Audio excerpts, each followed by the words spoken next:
Zoom session. Ta-da! We're back again. Hello, everyone, and welcome to This Week in Hospitality Marketing, live show number 240. And yes, your eyes do not deceive you. We have Melissa Cavanaugh back with us again to share with us some really cool information stats of fuel travel, the Fueligans, as they're notoriously known in the infamous world of hospitality. And speaking of extra Fueligans, Mr. Eye Candy himself, Stuart Butler. Fuel is in the house. This is the Fueligan Show. I don't know whether you know this, but they have taken over the world. Our show included. Hey, Miss Stephanie. Stephanie Smith with Cogwheel Marketing. But it is the Fueligan Show because they have this super cool data, because they have the super cool survey they've been doing. And with that, I would leave it over to literally just here's the show. Take the show. Just take the dang show because it's all about you guys today anyway. Go, Melissa. Wow, this doesn't happen very often. It's a day all about me. Yeah. Me. That's not true. Every day in the office is a day about Melissa. For sure. Hey, Stuart, guess what Melissa did when she came into the room? What's that? Hit the big red button. Nobody said don't hit the big red button. Well, at least it was at the beginning and not halfway through the show.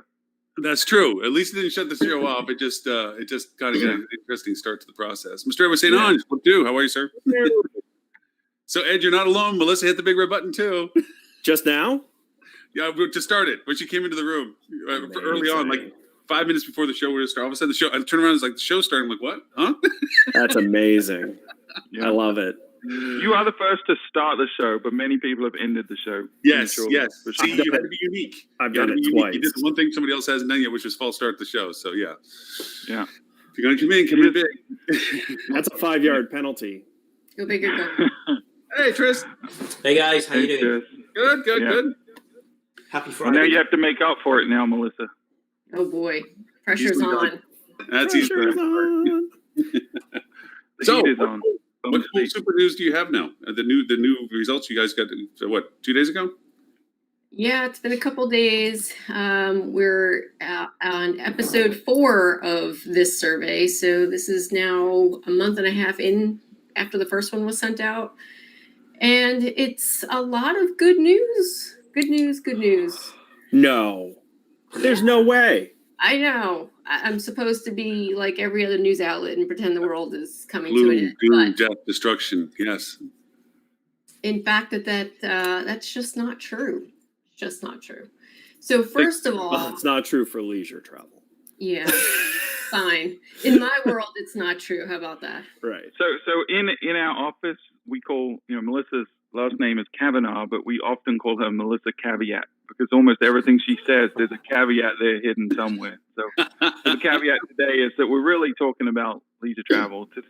So to set this up for folks that haven't been following the show or following what we've been doing, this is a study we send out in a very large sample size. We've had over 10,000 respondents in the first 3 surveys. We sliced it down a little bit this time to try to avoid fatigue, but we still got over 5,000, so it's still one of the largest, if not the largest, sentiment study out there. But it is targeting leisure travelers, so primarily concentrated in the eastern seaboard. So it's a lot of, I think top states are North, South Carolina, Pennsylvania, New York, New Jersey, Ohio, places like Georgia. So those are in the top 10. Quite a bit of Canadian. Yeah, I mean, this is a statistically significant number of Canadians. And we actually, for this 4th edition of the study, we did slice them out and take a little peek to see how different they are than U.S. travelers. And there's definitely a difference, and we would expect to see that. Canadians are way nicer than Americans, way less aggressive. So we would expect to see a difference. But yeah, I mean, with that said, I'll hand it to Melissa to go through kind of the findings, and rather than us focusing on, the things that we already know, we'll try to focus a little bit on the slight shifts we're seeing, although there's really not that many shifts. And there was an extra question. And then just to tease you a little bit, Ed, we did listen to you. We changed a couple of the ways we asked the questions, and we added some options to a couple of the questions based on you brutalizing Melissa last time she was on the show. So hopefully, I thought I was being very nice. Well, nice relative. On the spectrum of Ed, you probably were. But the spectrum of Yeah. Ed is on the tougher end scale of most people's niceness. It's a relative thing. Yeah. Yeah. So, but we did, we're all always about feedback and looking to improve. That's the Fuligan way. So we definitely took some of that feedback and applied it to this version. So you want to take it away, Melissa? I will take it away with my favorite stat to start off with, which we've asked on every version of the survey, asking people what would persuade them to book a future vacation, basically right now. And the number of those who said that they could not be persuaded has been on a downward spiral since we started. We started at over about 40% of people who could not be persuaded, and we're down to 21% on this version of the survey. Now, based on my music major math brain, that means that at least about 80% could be persuaded to go on a trip right now. 80%, that's really good news, right? That's got to be pretty close to what the normal amount of people who could be persuaded to take a trip right now would be. Yeah. One of the things we kind of is unfortunate is we don't have benchmarks for some of these questions. I think one of the things we've learned from here is we're going to continue to do some form. We always do studies, but we don't really think through like what if something happens and we need benchmarks for this. So I think how could you not have known there was going to be a global pandemic that was going to lock down everyone the saw entire it coming, world, right? and that understanding baseline simple things was going to be financially important. Yeah, I mean, I can do nothing but apologize. We were keep the court spin at the wheel there. Clearly, you make Bill database Gates cry. Yeah. The survey respondents in here were people that were previously inclined to travel, right? You didn't. Oh yeah.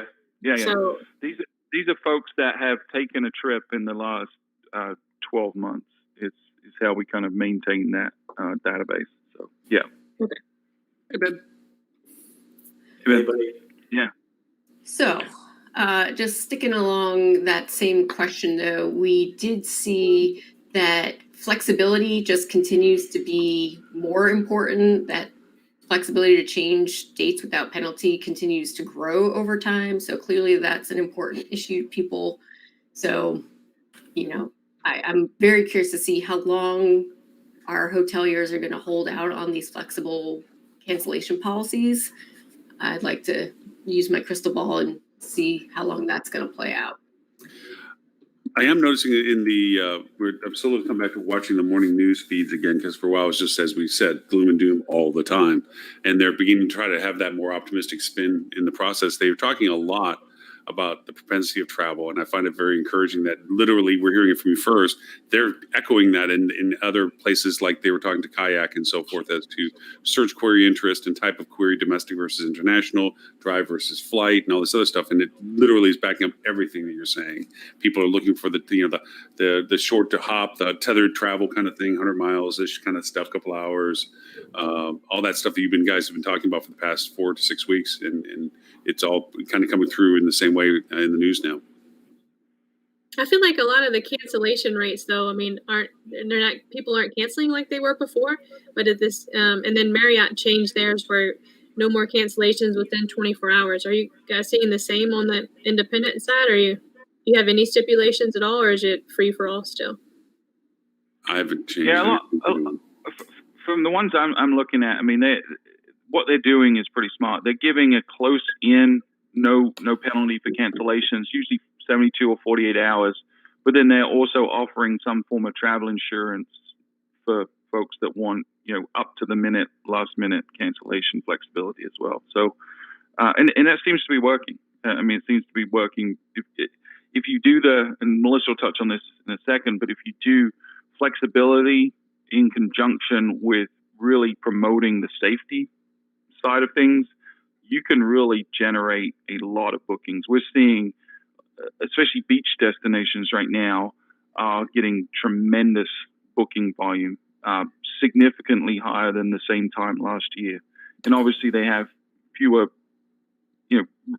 rooms already booked. Their occupancy levels are a lot lower. They got a lot to catch up on, but the volume is such that I think we will see people catch up very quickly. And there are some outlier markets in our hometown, Myrtle Beach. I was speaking to someone from Booking.com yesterday. Myrtle Beach opened for new reservations on May 15th. In the first weekend that it was open, hotels were at 95% occupied.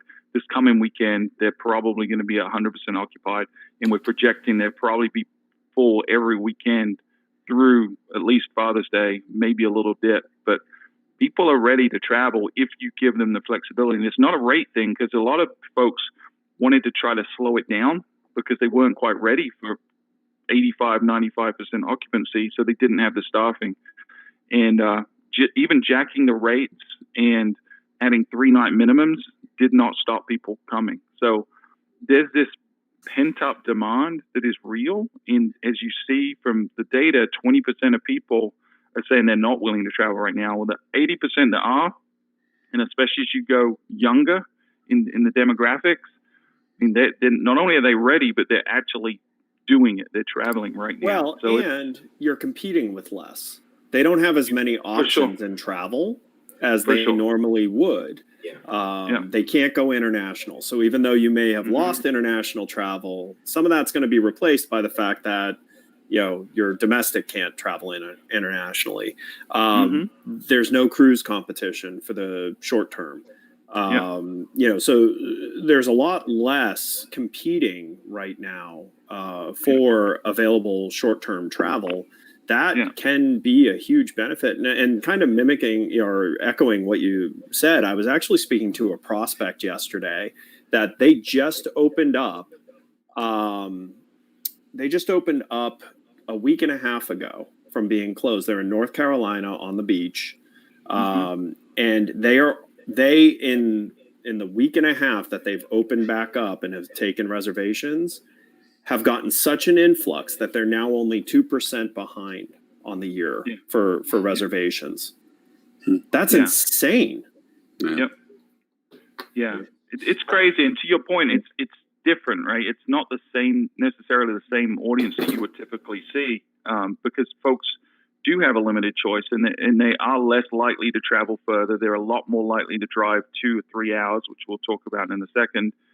So you really need to rethink your playbook as you're switching on your advertising, which if you're primarily a leisure destination, you absolutely should have your advertising back on right now. If you don't, then you're waiting too long, because the demand is right there.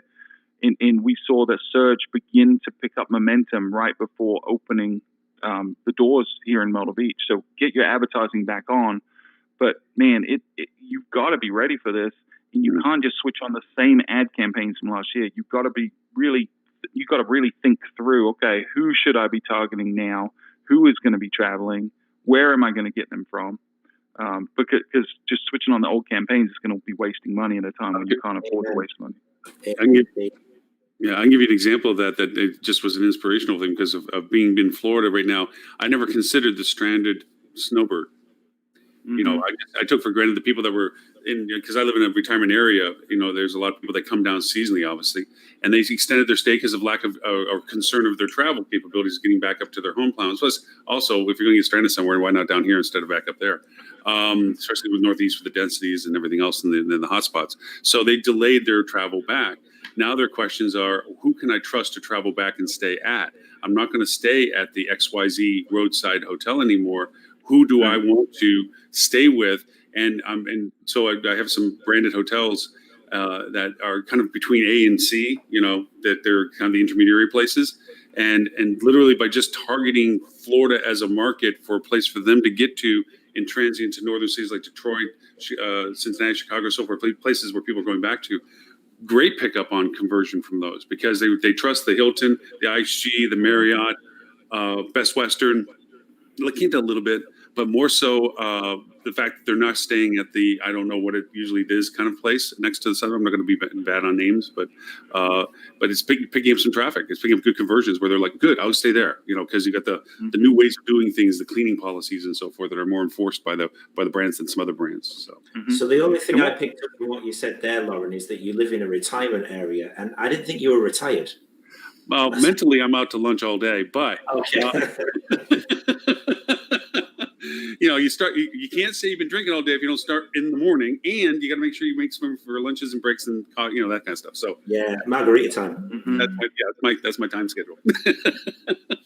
And here's one thing, because I think it's important that you touched on it. I right now, because the biggest motivator is not price, we're seeing that people are willing to spend a little bit more for the reassurance and the trust in the feeling of safety. So, I think some folks weren't quite ready in the markets that are coming back and had dropped their rate, and they left a lot of opportunity for revenue on the table. So I really would urge everyone to be really cautious in be managing rates in real time, because we saw something that in the 20 years I've been in this industry I've never seen before.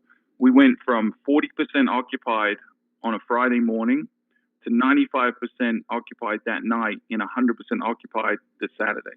So within a 24-hour period, 2 days went from 40% to 100% occupied, which is such a tidal wave of demand that if you were there sleeping at the wheel and you had rates and you were only looking them every day or every couple of days, you lost your shirt.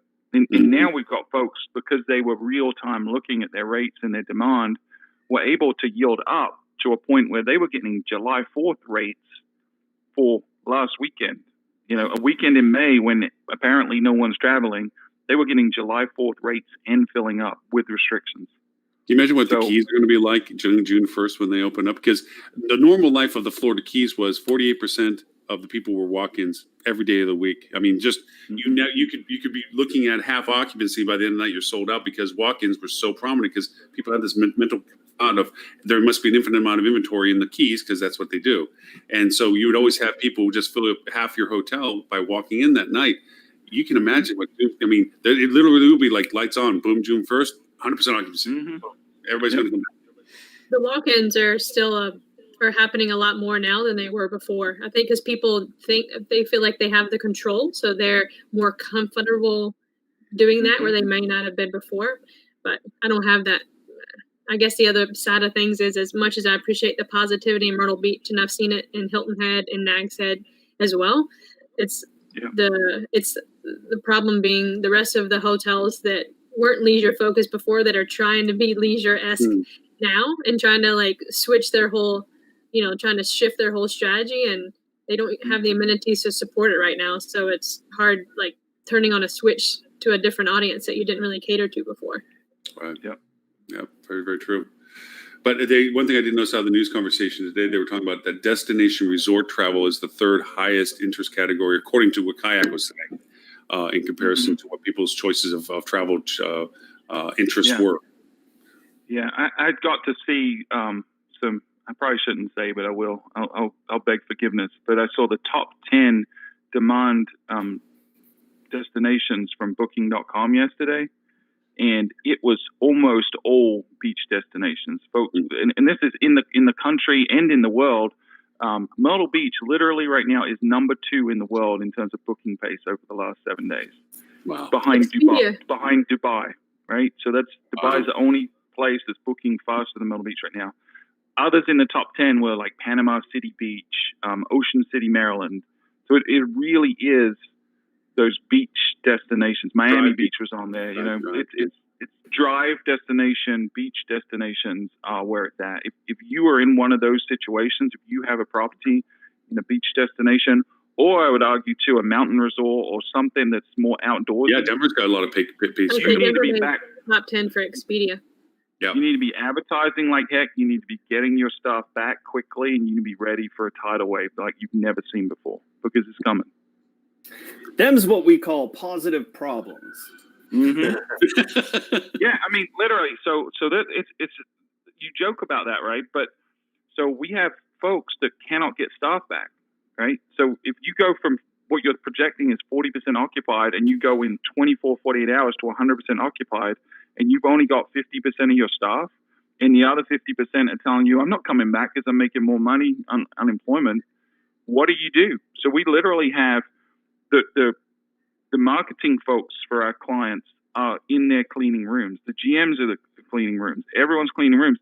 And we had a couple of property groups this weekend that decided at 80% occupied, they were going to stop taking reservations, even though they could have commanded a July 4th rate, because they didn't feel like they could handle the capacity with their current staffing levels because they weren't prepared for it. Mhm. So there's some real challenges coming from this. Well, that falls straight back again to what we were talking about with the 80% of people who could be persuaded to travel again. One of the big things that was in your word cloud there is safety. And if you've got a GM and a marketer cleaning your room, I mean, with the greatest respect to GMs, I am a marketer, and I know that I'm probably not going to be as good as a professional at cleaning a room, let alone making a bed. We can tell. Thanks, buddy. It's that damn biofilm every Yeah. time. It's a biofilm. It is. It's the biofilm. My snake seems happy though. There you go. It's weirdly inappropriate thing to say. It's in the shop. Come on. Sure. Thanks, Ed. Yeah. Cheers. So, Stuart, this tidal wave that you say is coming back, do you think it's going to be an inverted W or an N style of tidal wave? Do you think that everyone should be unfurling staff straight away, or is it a sort of eye of the storm? I mean, I think every situation is different, right? Every destination, every property type, every level, category is going to be slightly different. But I think you've got to expect the unexpected. I think that's what we've learned over the last week. Yeah, keep your eyes open. Yeah, Because I you've mean, got to think be about looking real something time. Stuart said about their properties that were kind of panicking about this. They jacked up their rate to try and slow it down, and it didn't. So Mhm. that's actually probably the best thing that could have happened to those properties, because it forced them to experiment with pricing. Yep. And so, I think if you walk away, like Stuart said, with anything from this news, is you need to be on your toes. You need to be testing, because you don't know how people are behaving right now, because we've never done this before.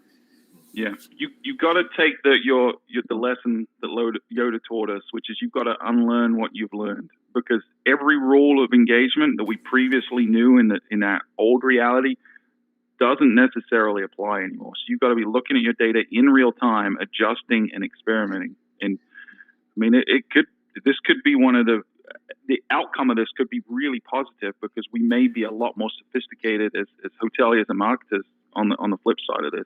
I'm gonna quote Tim. I'm gonna quote Lauren Gray, misquoting Tim Peter, who Oh, good. actually Okay, was I was gonna say, quoting, I've never seen who this was before. actually What about quoting that? Bill Gates, which is, let's not overestimate the near term change that's going to happen. I don't think it'll make us more sophisticated. It may make singular people decide to become more sophisticated, but as an industry, this isn't going to be the thing. Maybe 10 years from now. I'm intrigued to know what will happen to the UK market as well, from what you were saying there, Ed, about the lack of international travel. As Stuart and Ben will attest, us Brits, if we're going to go on vacation, we're not typically going to go in the UK, because let's be honest, there's no sun here ever. So we're going for, if we're wanting a beach, exactly, yeah. If we're wanting a beach, it isn't going to be in our country. Now that's gone. Certainly for the near future, probably for this summer, I would imagine. Because even if the likes of Spain, Greece, Italy, or whoever do open up the doors, and there isn't a 14-day self-isolation period, I don't know how confident travellers are going to be to go to another country.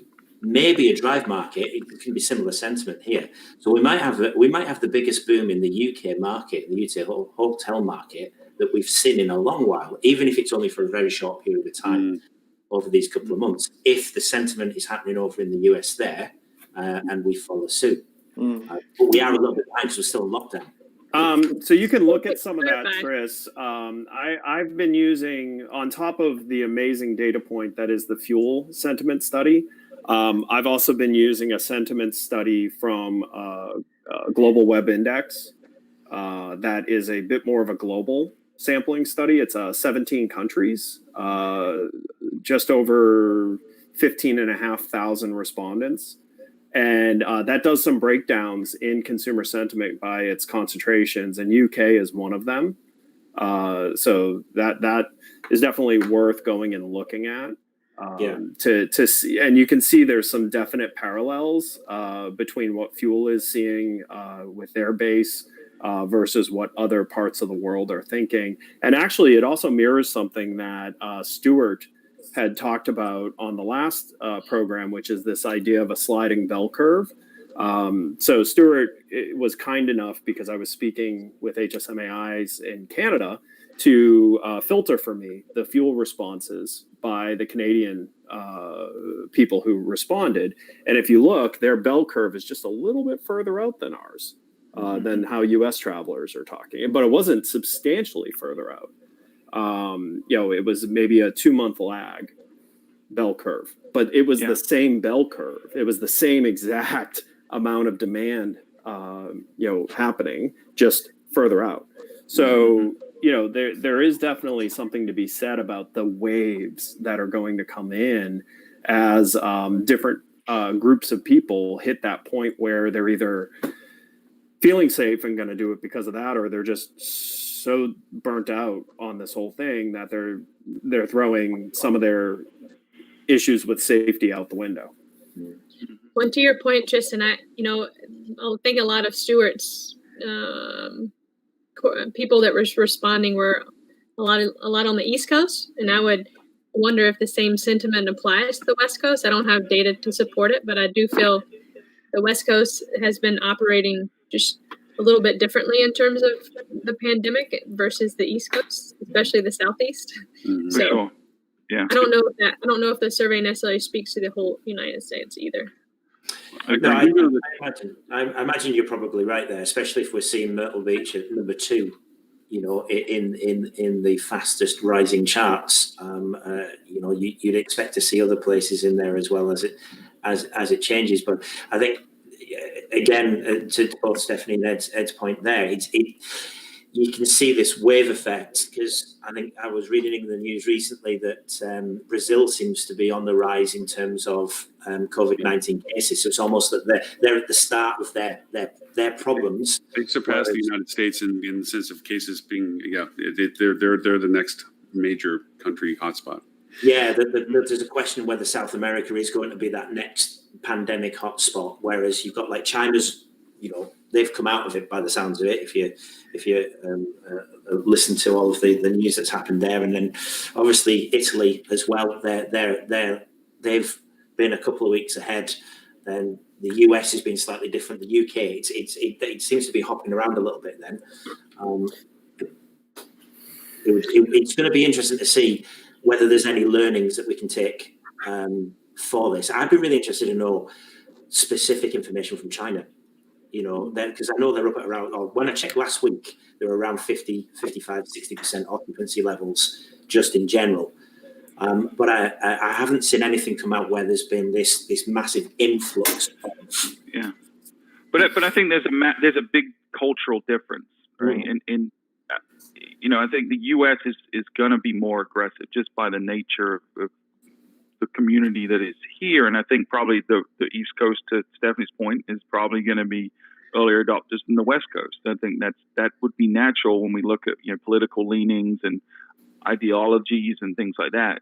Asia, we were trying to model what we expected to happen based a lot on what was going on in Asia, and it just, the models don't hold up at all. There's slight 5-10% per week recovery on occupancy is not what we're seeing in certain regions, certain types of property. So I think, some of this data, although it's useful as a kind of guiding light, we've all got to really take a look at our unique situation, because what I'm saying about Myrtle Beach or Panama City Beach is not going to be the same for New York City, So you've really got to prepare, and to Ed's point, you've got to be on it and looking all the time and adjusting, and it's but people are ready to travel. That's the good news.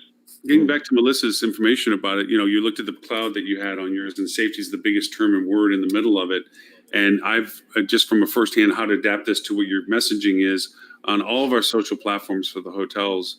We talk about and do short little videos, because Ed made a point comment this before a couple of weeks back. I've echoed that before, where our level of caliber of videography has been broadened as to what we accept as being okay video. You know, if they're doing live night shows at home by Jimmy Fallon, we have a different sense of what is acceptable videography at this point. And having a GM or DOS or front desk, whoever it is, simply walk through. It's been one of the most successful videos we did for the one hotel. Was simply walk through on the cleaning procedures of what walking in. From now on, here's the sneeze screen between you and the front desk agent. This is how we handle breakfast. It's the box you come down for. You order and you pick it up.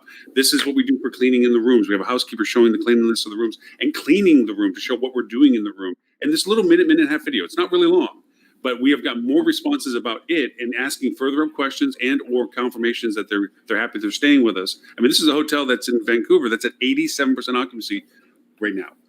And where their comp set is still closed. They can't get enough business to even open the door. So it has a resonance to these people that when you say that big safety, that word cloud that says safety, if you start answering that main concern, people are appreciating that information over rate or whatever. They're happy to know that you're doing something like that. And that's for an independent hotel. And that being said, I mean, let's follow what other videos you could do. Scared is a big one. So, you know, maybe we could do some horror films, some horror films inside the, you know.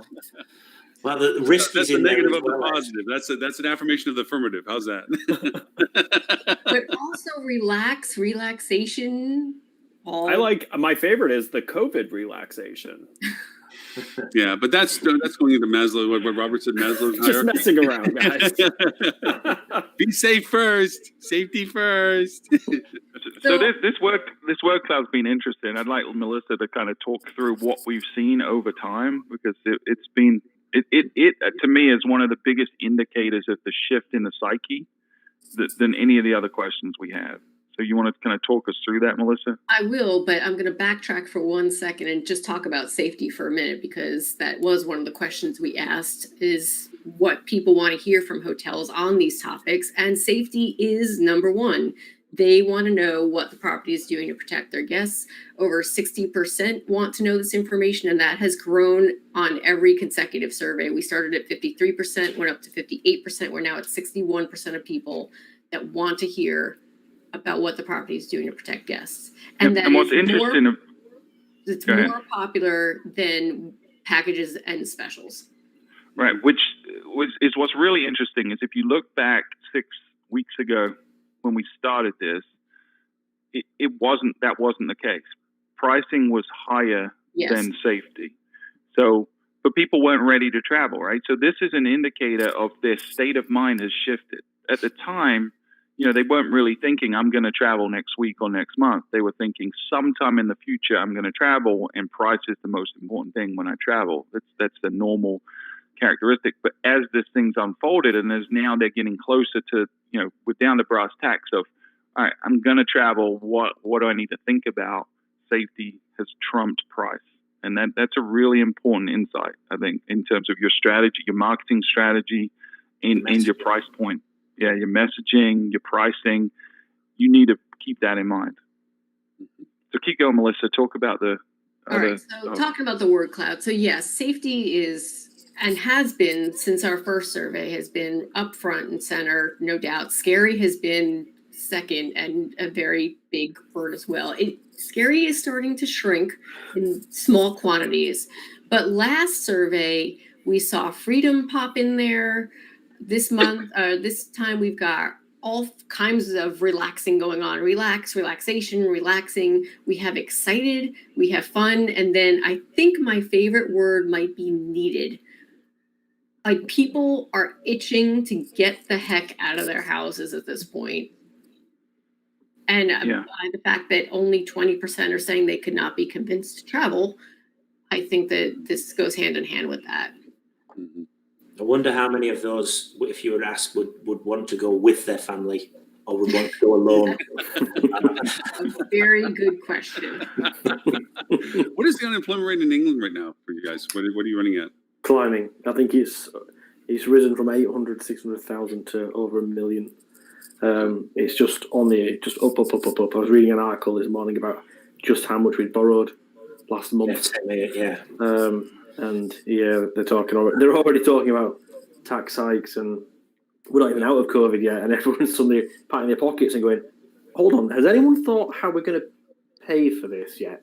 Oh wait, no. As long as all That's the government- tomorrow use problem. Yeah, future Hey, as long Chancellor. as all the countries believe that everybody else's money's still backed up and valuable, they'll just keep printing it like they're doing anyway. So, but no, we're up to about 20. They just hit the threshold that we're up at 1 out of 4 in the U.S. is unemployed at this point.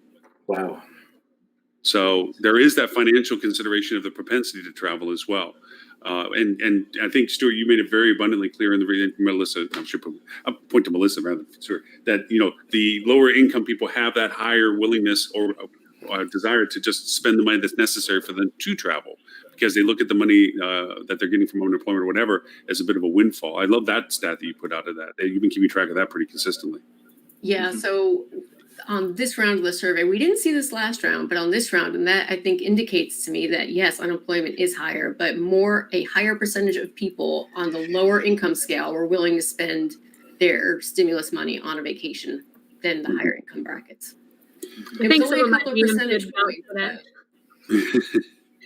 but Some of my GMs have been complaining about it's not the clientele that they normally get at the hotel. Yeah, and I would agree with that. When we look at the folks that are getting bookings, it tends to be a younger crowd in a lower income level crowd that are coming for sure. Those I kind are the of feel like first I people said that was going to going to travel. happen. I kind of feel Yeah, like no, a couple of weeks she did. ago, I said, hey, you know, we're going to see a traveler we don't normally see at first because they have more money in their pocket than they've had at any point in their life, and they're going to take their once in a lifetime trip. And that's exactly what's happening. This is not a traveler you normally see in mass. You know, Well, there's a lot of compelling factors for that, though. They're also the ones that were taken. Their life was most uprooted. The college graduates that didn't get to graduate traditionally, the young people that went to start their life that didn't start traditionally. They're owed. They're due. They got stuck. You know, and no matter what hybrid ways we try to address, you know, congratulations anyway, it's not the same. And they lost their summer vacation. They lost their spring break. They lost all the things that were traditional to their life cycle at that time. And yeah, they want to get the heck out of Dodge and enjoy what they didn't get to do before.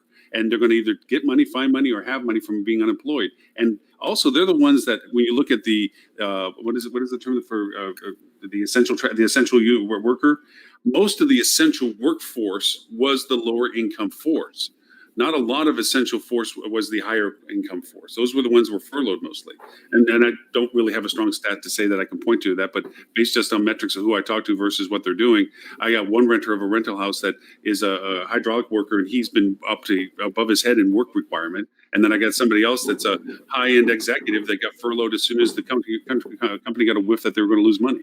So, you know, these people have been working. They've been stressed out. They want to get away. So there's probably a lot of mitigating factors to that age categorization that's going to drive them to say, as soon as they get the break, they want the break. They want to go take advantage of the break while they still can't have the money to do so. Yeah, and I will say too that there are some consequences to that, right? And we've seen that in the markets where we've seen this tidal wave hit, because it tends to be this younger crowd. In a lot of them are, like you said, college kids or even high school graduates that feel like their high school final year was cheated from them. There's some behavioral challenges, and especially when they're congregating en masse. Like, very few people were following social distancing. Very few were wearing face masks. There was a lot of kind of ad hoc congregations in abandoned parking lots and closed businesses. So if there's a restaurant in your town and it isn't currently open, but it has a parking lot, there were groups of young folks gravitating to those areas and having a good time. And that comes with some consequences. And in some cases that escalated to something a little more serious, and law enforcement were involved.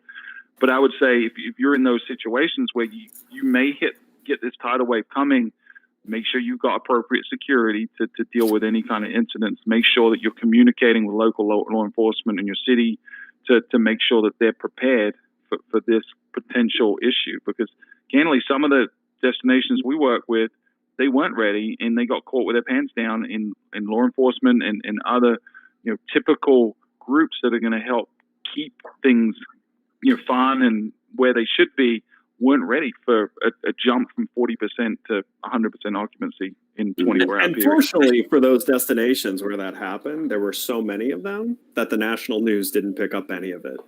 Right, exactly. Yeah, it So they wasn't got isolated lucky. to one destination. There was a pattern of this in a lot of areas. So. Yeah, and It's so going to be especially more difficult given the fact that your hotel as well is potentially going to be understaffed and your GM is doing 1,000,001 jobs, as is everybody else. It's just Yeah. Darlene, You're going to unfurlough as your security guard. yeah. Darlene asked, based on a previous, I think we're talking about, to your current point, any insights into demand for limited service properties versus full or luxury hotels?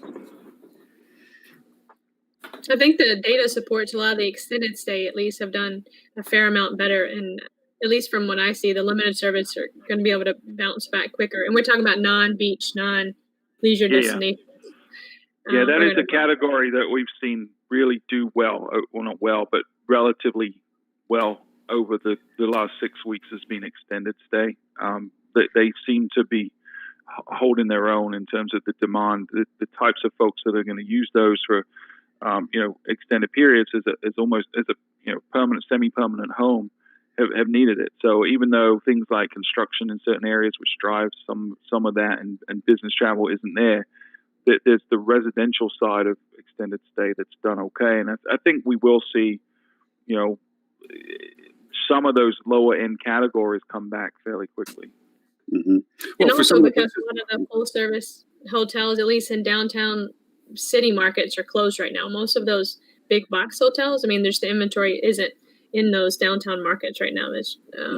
Well, and I wonder, I was talking about this with some others this week, and I wonder what is going to happen with these, super big box convention hotels in markets where there's 3 or 4 of them near each other.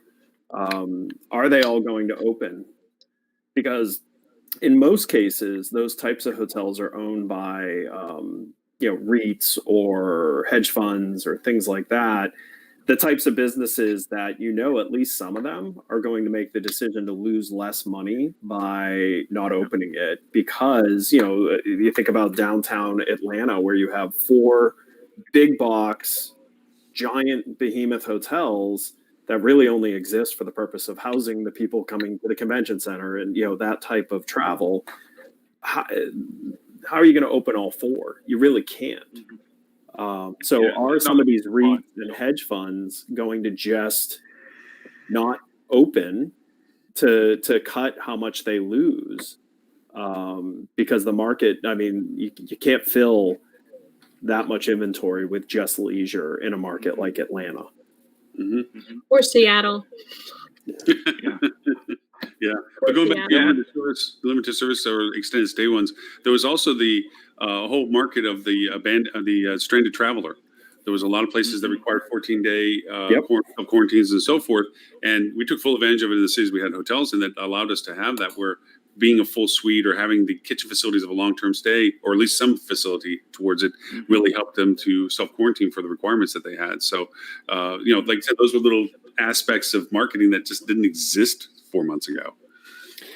Richard put a comment in about state and federal unemployment potentially getting extended through the year.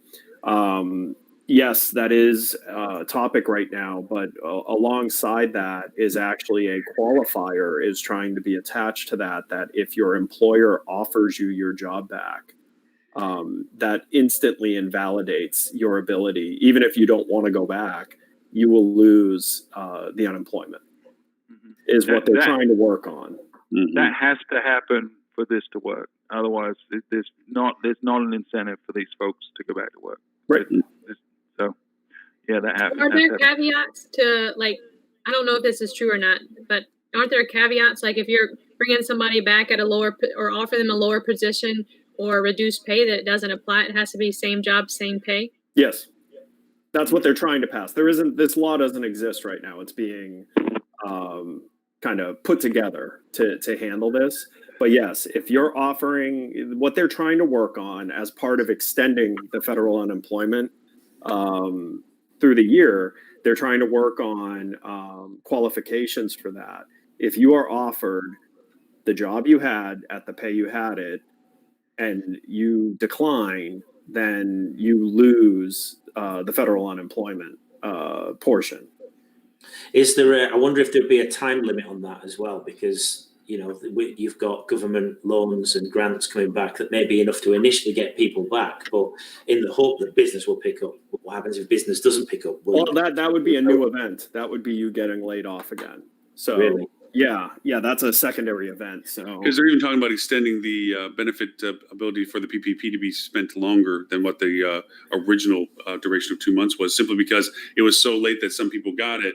Some businesses got it that they can't effectively actually spend it in the qualified time and would end up making it as a loan. So they're saying that they're going to look at extending the time period to potentially allow you to continue payroll, which because right now you have a lot of ghost workers because everyone was brought back because they could be paid for a very short period of time, but there's no durability to how long they would stay afterwards. Yeah. Well, and the hope is that they're going to watch that, and if this continues to where these businesses are suffering, is another round of PPP for businesses who've already taken part, because they haven't exhausted this last round of PPP, which means Considering the first PPP, So many people getting money back. well, the first PPP was not handled well. What do you mean? Big companies making tons of millions? What the heck? What are you talking about? It wasn't handled well. But even that you have to ask, if the government is restricting a business, regardless of what type of business it is, regardless of how profitable or who owns it, if the government is restricting that business from being able to operate, shouldn't the government be responsible for keeping that business together? I mean, this is one of those challenges. Like, I look at what happened with steak, what is it, Shake Shack and Ashford and all of these large entities that were owned by rich people. Their businesses were completely devastated by this. Should they have gotten it when they got it? No, I think you should have taken care of the small business first, but then opened up, because if you want the economy working correctly on the other side of this, you need all the businesses healthy. Regardless of if the business is owned by a rich person or a not rich person, you will feel it if that business disappears from the economy. If all of a sudden, Universal Studios just can't continue to operate, Orlando would feel the loss of that employer. That would economically damage Orlando for years. So at some point, the government is going to have to look at, if they're continuing to restrict the ability of business to operate, they will have to make that business whole. And trust me, if they don't, these big businesses are going to sue the government. It's true. And the government, let's not joke about what happened here. The government's picked the winners and losers in business here. Picking specific businesses and labeling them as essential when you could argue that they're no more essential than many other businesses, is definitely the narrative. If I was, going to sue the government for their behavior in this, that would be the narrative, is, each of these states personally picked their winners and losers. And you can, in each state, you can pick a specific business type that you absolutely know the only reason that business type was allowed was because of some political relationship. There was no reason to have that business open if the true reason was only essential businesses. So there are some challenges here. And let's not kid, everything the government's doing from a bailout perspective is because if they don't, you will have governments overthrown. This is the type of scale and threshold that if the governments don't do the right thing, these governments as we know them will come to an end, because the people will push back against this. I think in England, it were terribly to stiff up a lip to do that. That would be so just, no, indeed. It's not proper, Ed. It would not be proper. Well, yes. Well, and you guys know what it feels like to be on the receiving end of that. Too soon, Ed. Too soon. Too soon? are we back again to the American government being overthrown? And the stable one's coming back in again. Are we there? Is that what it is? We'll make the joke that Look at the fight Tesla's gotten into with California. Tesla's not wrong. And so at what point, how many businesses need to do like what Tesla has threatened to do to where a state is permanently financially damaged by what happens from it? Because I'm not talking about the federal government. I'm talking about the state government. Yeah, and in some cases, city level governments are making restrictions beyond the state level, which I've heard rumblings of lawsuits at the city level too. Yep. So it's all levels of government. For sure. Yeah, so here in Naples, Florida, down south of us in Naples, Florida, Naples opened up its beaches and Medium closed it the same day, that evening, because everybody from Miami, being the hotspot it was, traveled over and buried the beaches over here because they had to get out of town. So then, and this is the part that concerns me, anybody with a New York license plate couldn't park. So it was one of these, well, wait a minute, now it haunts itself as, well, I don't drive with the right car, so I can't stay. I'm not from the right place, I can't come there. It's a slippery slope to discrimination. It is a real slippery slope to start saying you're not welcome because you don't live here. They still enforce the fact that you had to show your driver's license to park in public parking. Public parking, you had to show that you were a resident. And that bothers me because it's like, it's a public place, not public just to the people that are paying the localized taxes. It's public for everybody that it should be able to come over to it. Granted, if you can't control the crowds or the crowds create risk, then you have the authority to close the place down. But I mean, I'll give you another angle on that. You know, and this is, the unprecedented, can we bingo card? I used it. Oh, that's a tough one. The unprecedented time we're in, you really have to question the handling of the initial lockdown of New York, because they didn't really lock it down. They allowed so many New Yorkers to leave. And if you look at the flight routes of all those flights going out and then draw a radius, you will see those are the hotspots of every state for COVID breakout. So they didn't actually lock it down. They just kind of did like, hey, don't be near each other. And that was incorrect. Florida has half of its cases are originating from infection that came from New York.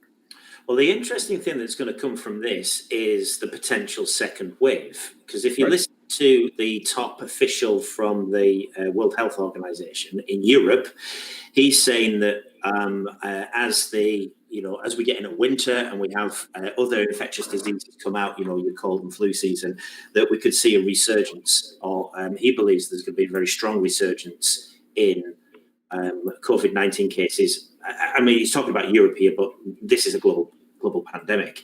So it's going to be very interesting to see if we do see a resurgence in this, and touch wood, I pray that we don't. But I wonder how quickly people will be to lockdown. I wonder if it'll go the other way now with the criticism. I wonder if they'll be too fast to close things down and too fast to lock things down for fear of retribution, of making the same mistake twice. Go ahead. It's hard to say. I mean, I don't think you'll see the United States do a federal level effort ever again. I think instead you're going to see them go kind of the route of what I'm, saying we should have done, because I am the ultimate Monday morning quarterback. If you have an outbreak, you need to lock down that area. People don't come in or go out. Had we done that, you wouldn't have had most of the states that had to close. You wouldn't have had them closing because you would have contained the spread. And so the problem is one, I'm pretty sure it's illegal for us to do that. It's against our Constitution, which is going to be interesting to see how do you handle that, because that's actually the most sensible way to handle this is when an outbreak happens in an area, draw a circle around the area and no one comes out of that area for a period of time, and you will get far less geographical spread. Our government doesn't allow for that. No. But I apologize for everyone that's watching us on LinkedIn. I did not pop my little thing over. There's this whole string of conversation I'm missing. But Tamara, she's in the Michigan Properties Memorial Day weekend is their big kickoff, and that it's really weird not to have that. Also, sense of security is what people is most into. So echoing what we had already talked about. Alan, what employer branding, marketing for future employees? Okay, what about employer branding, marketing to future employees, including college grads? What would be the compelling marketing message to attract candidates when more and more jobs will continue to evolve online, which will attract the younger generation in particular? That's one question that Alan had. Yeah, and I think we're obviously going to be in this super competitive market for talent. Not only it's really ironic, right? Because we're in this situation where there's so many people unemployed at certain aspects of hospitality, and yet there's also such a need in other parts. But we don't forget, we were in a shortage of employees even before this happened in the hospitality industry. And now we're probably going to get a lot fewer, especially seasonal workers, foreign workers, stuff like that. So there's going to be challenges. I think for me, the biggest thing is, one, it has to be a strategy. You have to have a strategy to make sure that you are more attractive as an employer than other people. So having effort, putting focus on that is important. But I think the one question I would ask as a candidate right now is, what did you do during COVID? How did you treat your employees during this situation? Good question. For the businesses that just straight away furloughed everyone and let them go, I think it's going to be hard to make an argument that they're a good employer. For the ones that really been over that being backwards. said, though, some of them didn't have a choice, and some of them still did right by their employees. I saw multiple hotels lighting up their kitchens, feeding their furloughed workers. So That's exactly what I mean, right? How did you treat them? I mean, circumstances.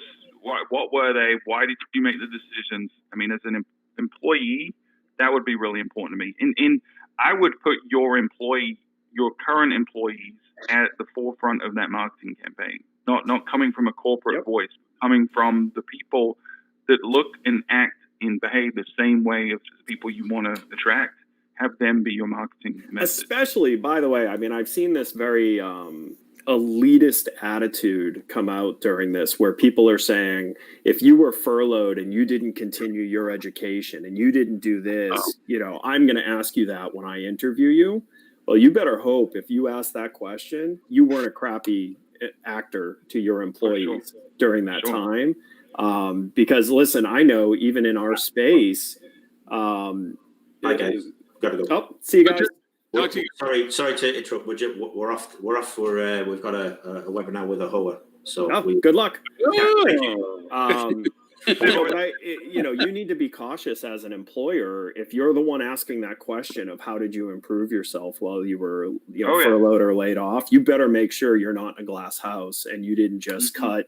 And listen, it's not just the hotels that, because the hotels had to do it. I mean, there were some vendors in our space that did some really crappy stuff. I know multiple people who got notice of being laid off via email. And I'm sorry. Or group videos. Yeah, exactly. Whole departments on the same video. Yeah, and I think, looking at the vendor space, if someone's coming into hospitality, not only what did the vendors do to their employees, but how did they treat their customers, their partners too? Right. Because there's horror stories about that too. So I think asking the questions, it's stressful situations, extreme situations like this, how you behave really says a lot about who you are, what your character is, and what your intentions are in the future. And I think if I was looking at an employer, I'd want to know how they treated their employees, but also what did they do to prepare for the next phase? How are they thinking medium and long term to come out on the other end? And that's going to be interesting with an advantage, right? If you're a business that is going to be susceptible to potentially having to furlough workers, if this is going to continue, like if we think this is going to be a once or twice a year thing, one of the things, I'm interested to see if it comes up is this idea of a furloughed worker fund comes out, like where employees can put in 1% of their pay and the employer will match that 1% to create a fund if there's a major economic blowout. Because one of the problems is heck, how many of these employers were responsible and had insurance policies for this and haven't seen a dime from their insurance company because their insurance company is trying to say, oh no, this doesn't count. Yeah. And so these employers aren't going to see that money potentially for 10 years. Mhm. So, Right. so and that happened quite a bit. I mean, that's rampant. Most insurance companies have tried to back out of their business interruption policies. One of my clients is chasing his insurance company down literally for that fact that the insurance company trying to walk away saying that our coverage isn't specific to this issue. We're not. This is not a condition of what we cover for insurance. And they're pointing out that yes, it is indeed the case. There's a lot of restaurateurs. He's a restaurateur. A lot of restaurateurs are gathering and trying to do class action that says, yeah, it is. This is exactly what we're talking about. Your insurance should have been covering for. Hey, Lily. Hi, Lily. We're on topic, Lily. Don't worry. Yeah. Oh, you're Melissa's muted, and Lily. Steph, so they're keeping us in track. I was just checking in on you, but if I'm not needed, then I'm just No, going to. no, always wanted that. Always, no. We don't need to try. At this moment in time, we're on track. But give us 30 seconds, we'll be way off. Right off the rails. I'd right like off to the point out that we now have a very nice, even representation of Yeah, men we're and women balanced out in this, yours. on this board. Speaking of it, Darlene did say, and Stephanie agreed, of course, obviously, feedback from CIO Magazine suggests that a good job description should be a bit of marketing, reality of the role, and necessary skills and competencies to get the job done. Reference to company culture should be included. Job descriptions need to be changed in travel. Google, Amazon all take a more marketing approach to recruiting, which, yeah, I mean, it kind of goes back, and Lily, that you're here because we speak of convergence all the time. This is a blending of skill sets. That you're not just walking in with a siloed, I do this thing, I only do this thing, and this is the thing I do, but rather I can do these things and I know how all the other things interact with it as well. So it does broaden the perspective of your capabilities by knowing the functionality. So yeah, I think that blending is going to be a part. Yeah. And I think To that too, point, go ahead, Lily. You're brand new to the show today. I was just going to say that it really also requires when they talk about marketing, I view that as sort of like an inspiration point, right? Like not to the point where it feels really hokey, but how do I feel like I'm going to contribute something? Because especially as the majority of workforce is still millennial right now, that's out there and kind of seeking these types of jobs, they really have a need to have a purpose. So it's great to tie the job description back to how this is going to positively impact the company and how it's going to positively impact your career and what they're going to do to make sure that this is a launching pad for the next step in your career. That's something that we've always done. Like, where do you want to eventually be and how can we help you get there? We don't shy away from the fact that realistically, people are not going to work with us for the rest of their lives, but we actually have way lower turnover when we focus on where they want to go after this company than we do if we just focus on please stay, don't go anywhere. Or you could take Stuart's route realistic. and just lay out a series of beers and time how quickly they can chug them. See, now somehow me coming onto the show threw us off topic, and I'm not sure how that happened. No, I think Melissa can attest to this. Isn't it you're supposed to beat Stuart at drinking the beer? Like it's a race that if you can beat him drinking the beer, you get the gig. But if you can't beat him drinking the No, beer, Stuart is way too competitive and he holds grudges when he loses. So no.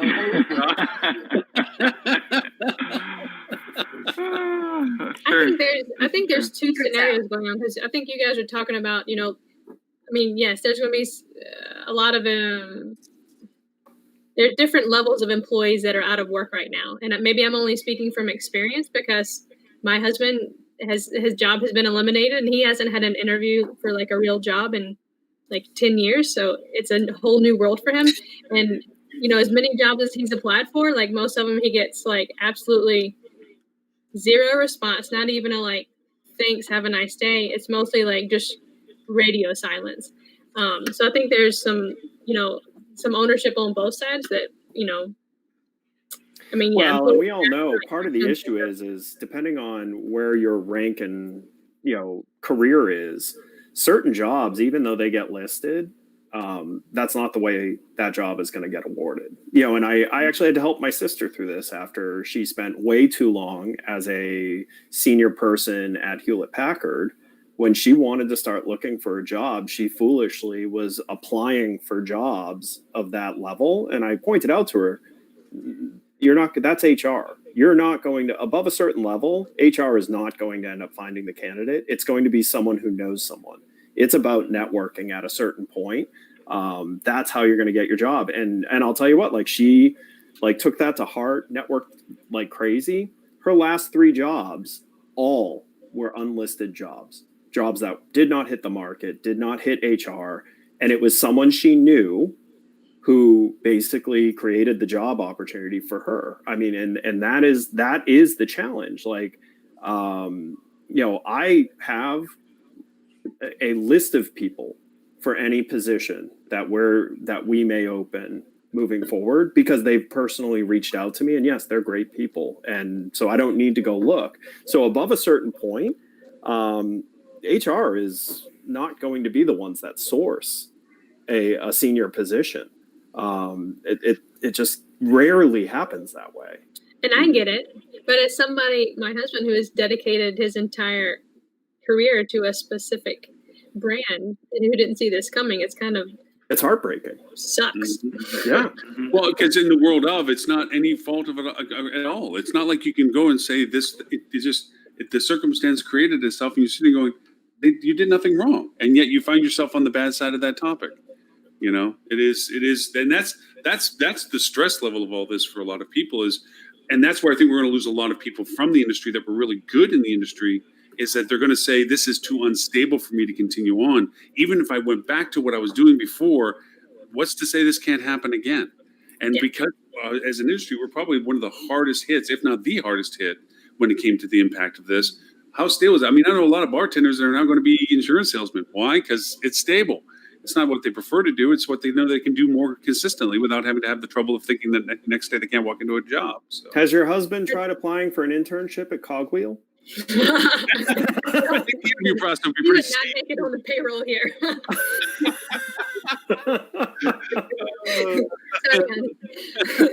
But I mean, the good thing is that hospitality skills are very transferable, in terms of leading and generating teams and training and, having a very owner and people first focus. I mean, I think a lot of those skills are transferable, but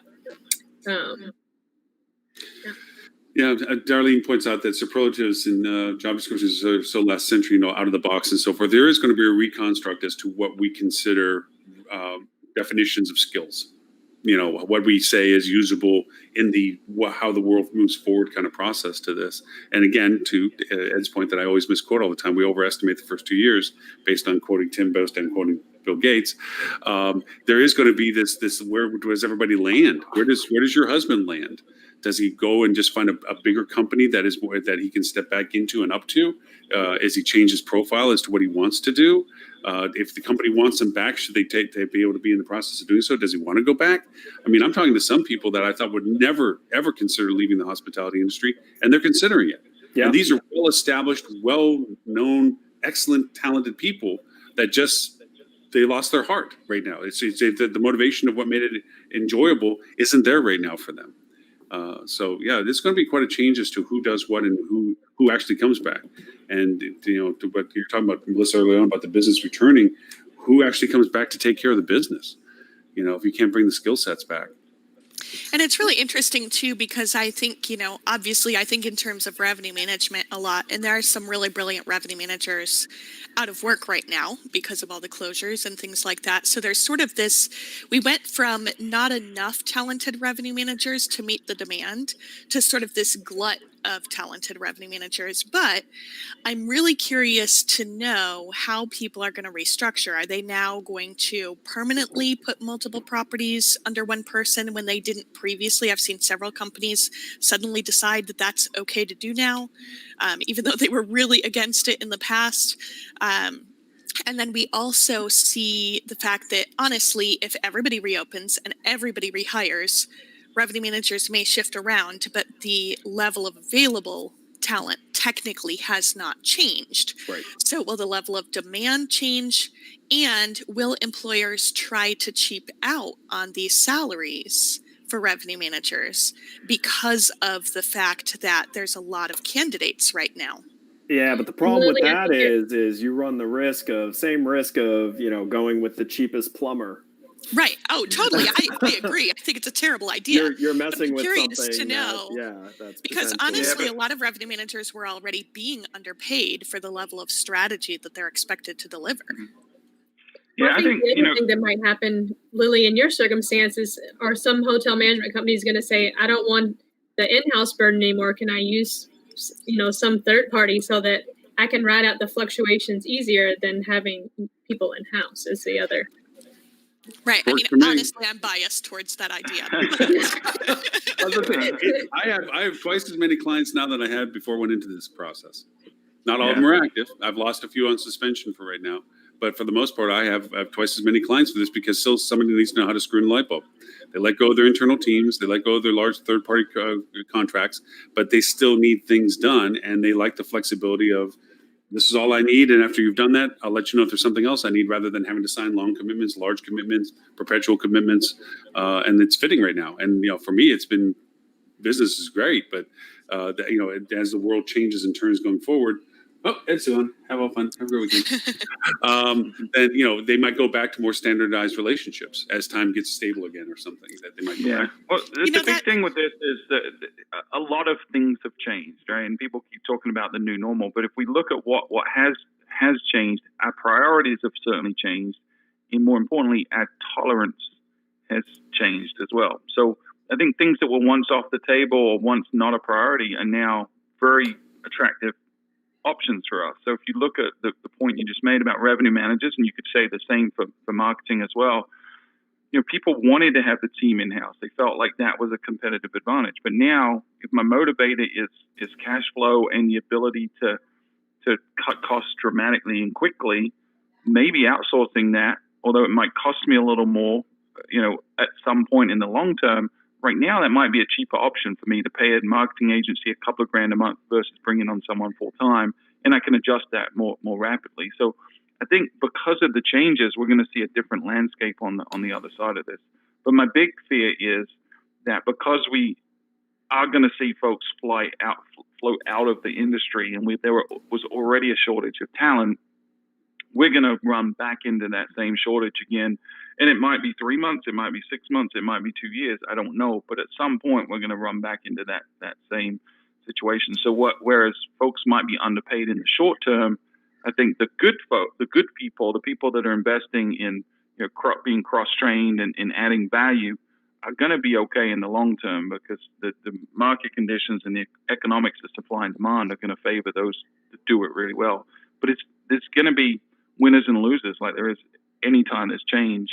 So it's which side do you want to be on, and what are you doing now to make sure you're on the side of the winners, not on the side of the losers? Thinking medium and long term. Mm-hmm. All of this kind of brings me back to a question that I've been wanting to ask Stephanie. So conveniently, she's here.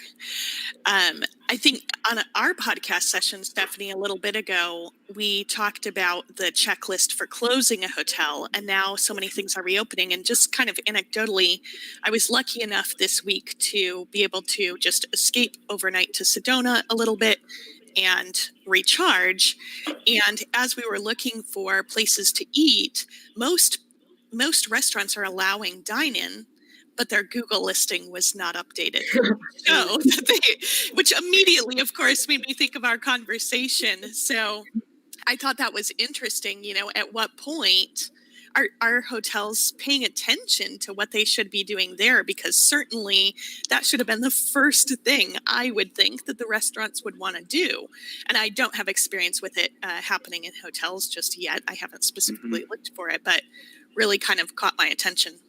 That's the problem, right? Because the person that's responsible for that is probably still furloughed, because the first place people cut was the marketing side, or the person that was responsible for that. So this is where the people that are thinking through long term are going to be a lot more successful and come out way ahead of the folks that are thinking short term.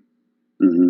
Well, and Google's also been, just in terms of the GMB listing, like they allowed more capabilities in terms of options with restaurants well before they did for hotels, and they were so delayed in allowing that capability, and even now it's still quite the difference. So there is a very stark contrast between flexibility of the restaurants versus that, and then even to the point of what the enhanced capabilities with the brand relationship for Google My Business, they didn't expand it in near as fast as they could have and should have for some of the COVID information and things that they could have updated.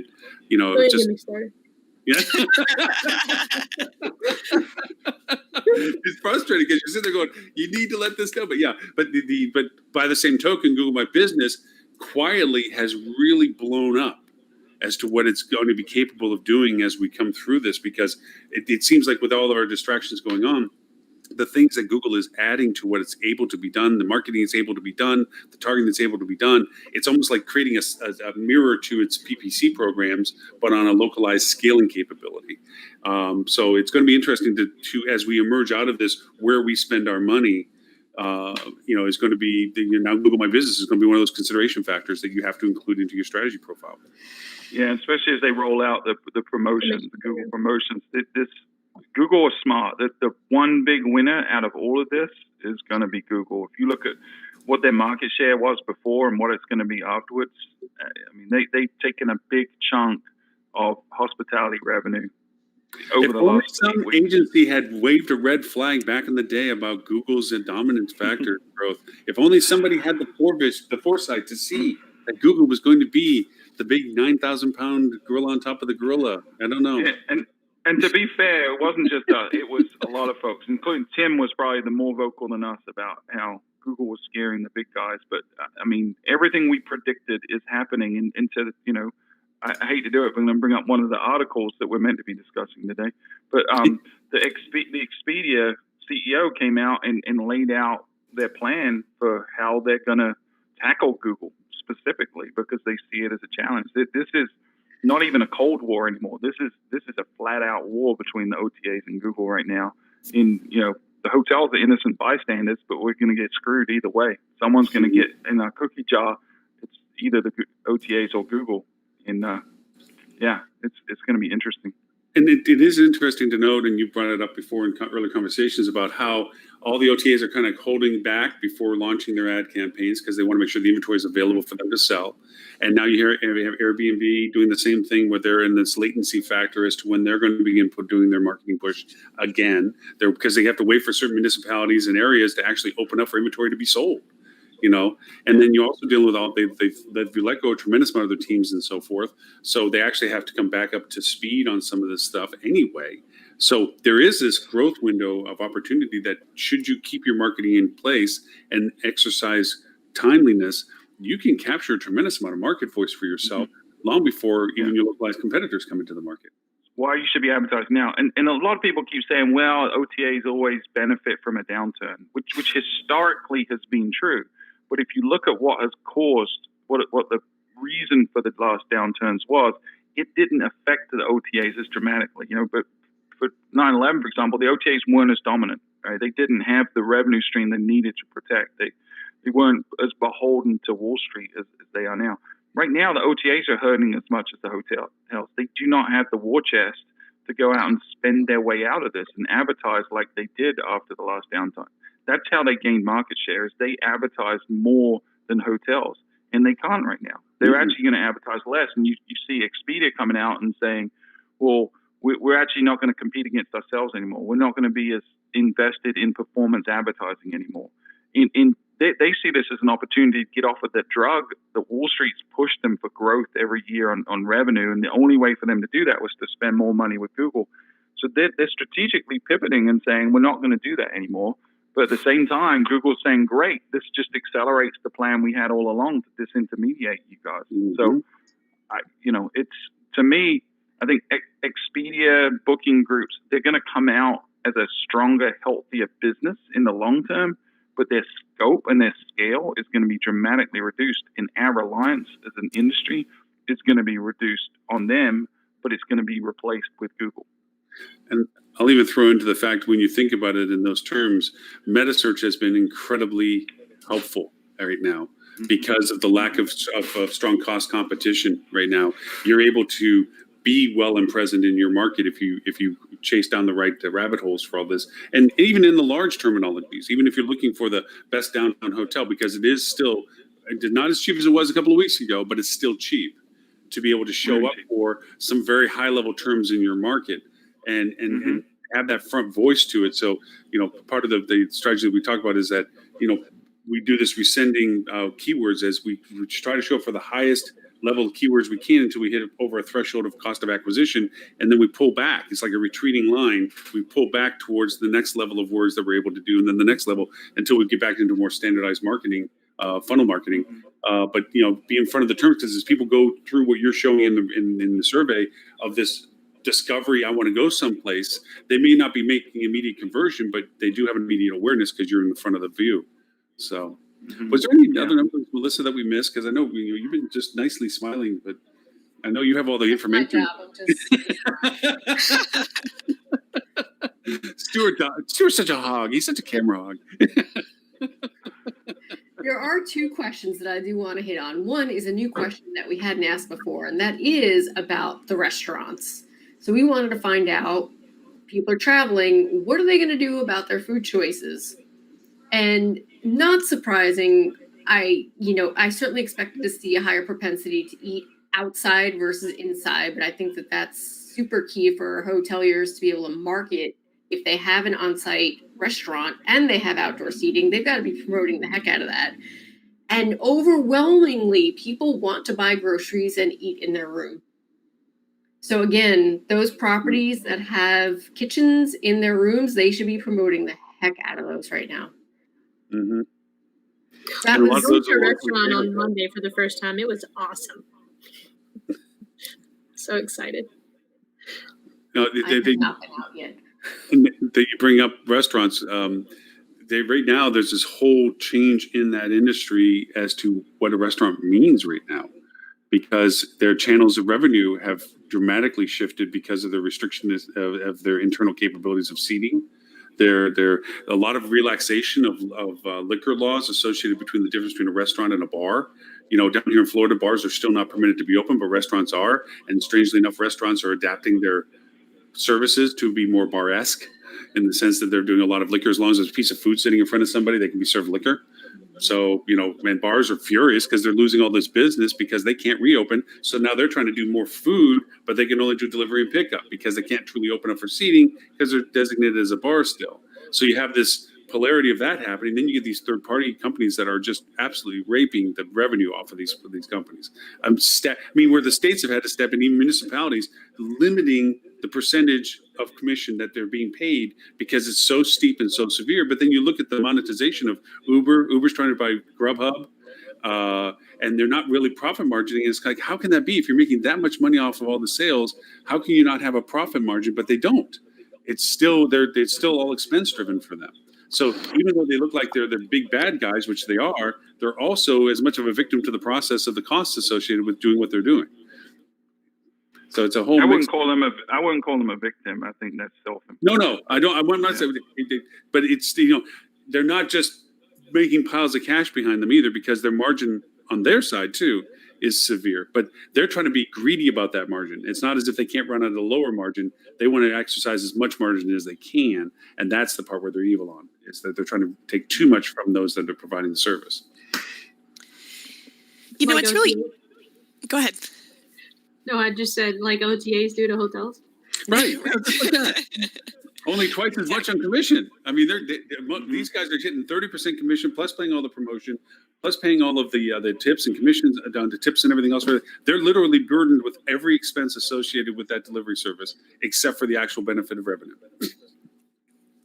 Yeah, I had an interesting conversation with a prospect this week, and we were just talking about how prior to this, their reliance on OTAs was in the 75% range, and they were looking at ways to reduce that. And it was interesting because they were talking about, and I think I'm right in that Expedia was the first to say everyone gets their money back, no questions for deposits and things like that, right? And then booking the day after followed it.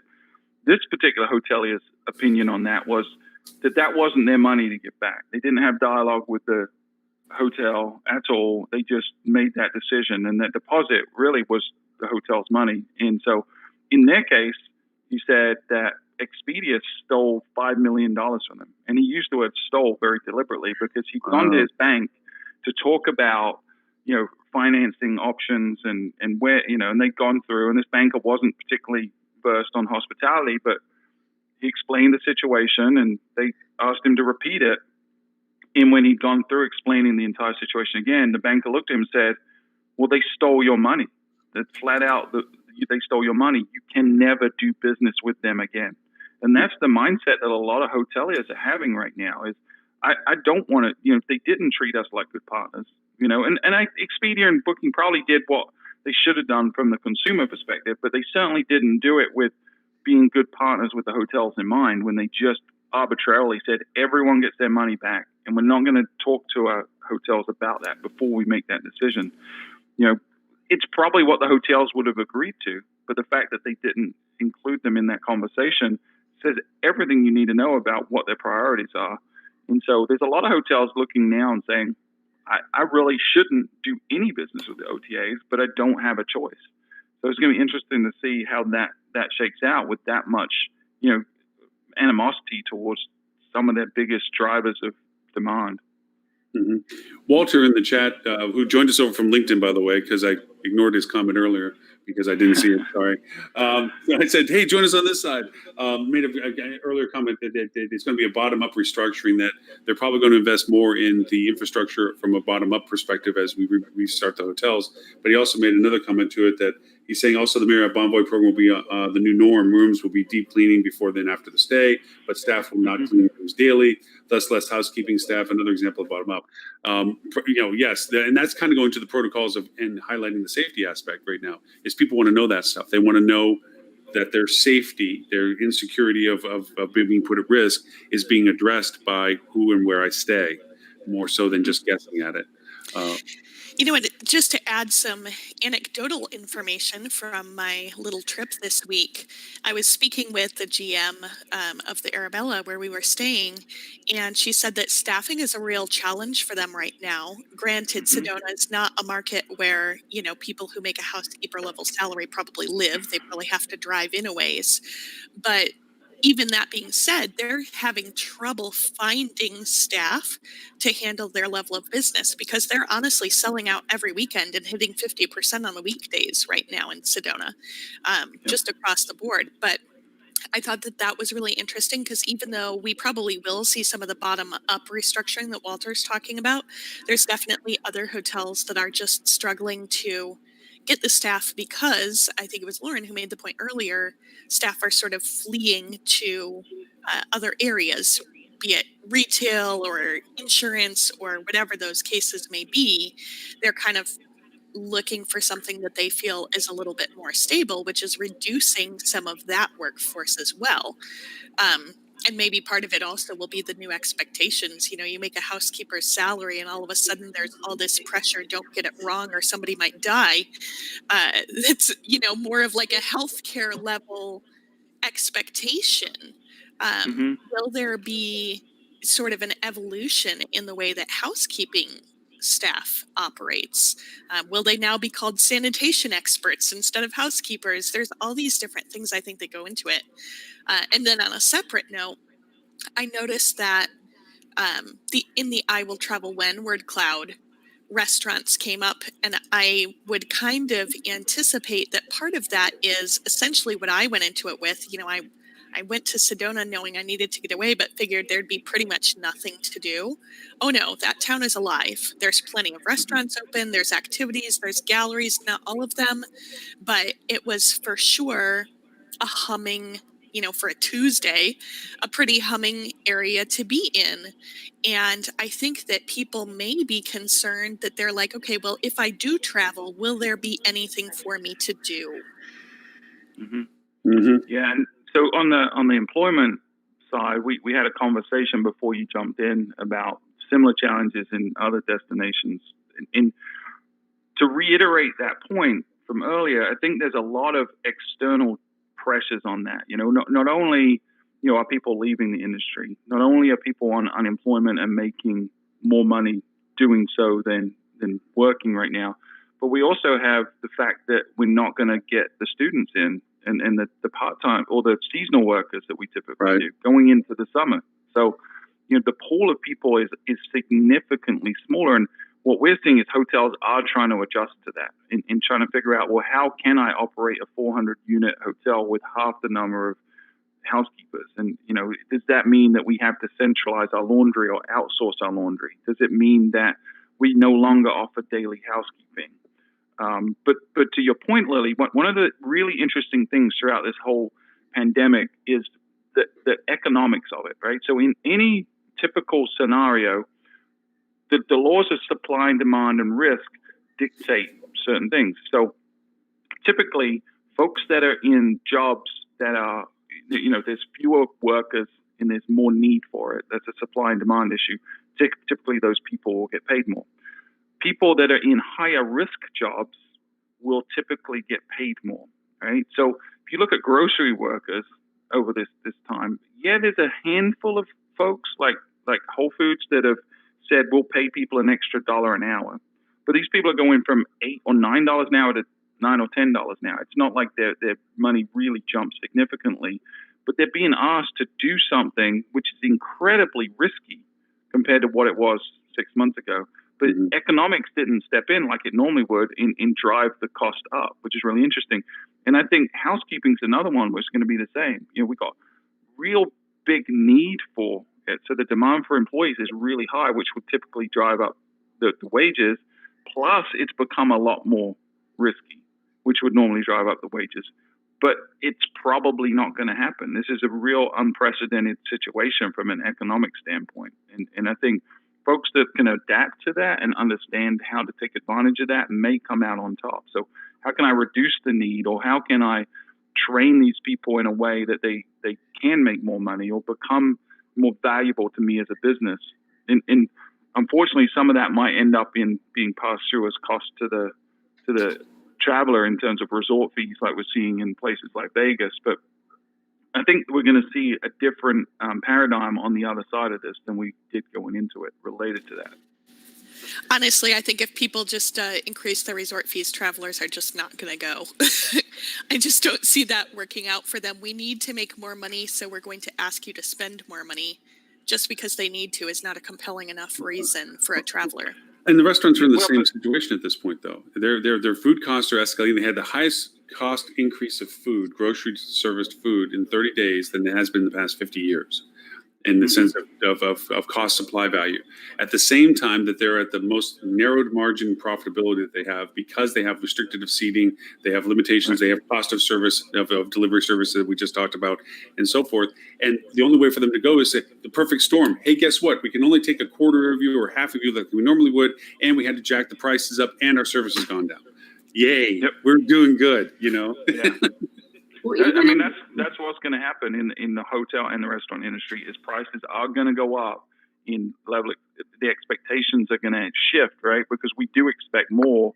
Some people are going to be okay with that, but we'll have to find where that new equilibrium is. But I definitely expect people to be charging more because their costs are going up or their volume is going down. I mean, I can see, like, even before all this in Seattle, a lot of restaurants had an extra service charge, and they call it a cost of living service charge because they said they couldn't pay their staff proper living wages. So there was very many restaurants had an extra, but you kind of didn't know about it until you got the bill, and you're like, oh, okay. I mean, what are you going to do now? You've already consumed all the food. But I wonder if something like that might end up happening within the hotel space, like an extra Sanitization fee, but whatever fee. Yep. Well, that brings it in. I'm not going to be as bold as Ed saying to give you suggestions to add to questions because that's Ed, not me. But just out of curiosity, you make me think of if an airline approached me and said, would you be willing to pay X amount more if we put you on a plane that had half capacity all the time or had this extra protocols of cleanliness in place, that we weren't going to put you on an overstuffed plane or we're going to put you on a well-designated whatever, or a hotel that said, we'll ask you to pay more for a certain level of extra sanitation, like, putting you on a floor that it only has half the capacity. Would you actually pay that fee? I mean, imagine right now, if we ask that question, some people would probably right now say yes, but in a couple of months, they might be less inclined saying it's not what it is anymore or whatever. But so I don't think it's worthy of asking those kind of questions. But just as a straw poll, I mean, would you right now pay more to have more safety, security when you travel compared to not? I would have to guess that depends that's on going to age.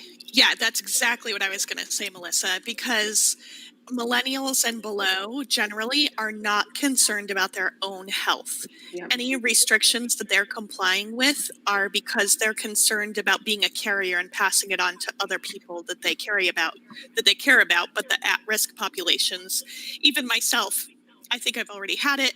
Do I want to have it again? I really don't, but it would be more of an inconvenience than something that I was seriously frightened about for my own health and well-being. That being said, I do not want to unwittingly be a carrier to other people. I'm also not going to pay twice as much to sit on a plane. If I'm going out, then that means I'm not as concerned about the risk to other people, right? If I'm on the plane at all. So I think that from the millennial generation, you're going to see a lot more of that. The closer you get to the at-risk population, the more willing I think that they'll be to say, hey, I have no choice. I must travel. Therefore, I'm willing to pay more to have this extra level of distance. Yeah, that's a good point. Very good Yeah, point. I'm hearing Tim Peter in my ear right now, just talking about value, right? People Right. will always be willing to pay for value, and what differentiates a brand is, can you create something that's valuable enough for people to pay for? And what is valuable to different people is different. So you're right. There's going to be some folks that are going to value that extra safety, security, peace of mind, and some that don't. And so what I think is going to happen is you're going to see certain properties take advantage of that and offer certain value to niches of people. And I think that this is one of the reasons why I think the independent hotels are going to come out ahead of the flags. And that sounds counterintuitive because you feel like, oh, people at a Marriott are going to, feel comfortable because they're used to it and they trust the big brand. But I don't think the Marriotts or the Hiltons or the IHGs have it together any more than some of these independent hotels. And in fact, I think because of their ability to be agile, some of these independents are actually doing a better job catering to the specific needs of their specific clients. So I think if you're someone that is willing to do the work and figure out what is the value that my specific demographic is looking for, and are they willing to pay for it because it's that much of a differentiator, I think you can come out of this very, very well. I mean, I personally, to answer your straw poll, I would pay more. Now, is it 50% more? Probably not. But would I pay an extra $10 or $20 a night to have increased peace of mind, knowing that my family is safer? Absolutely, I would.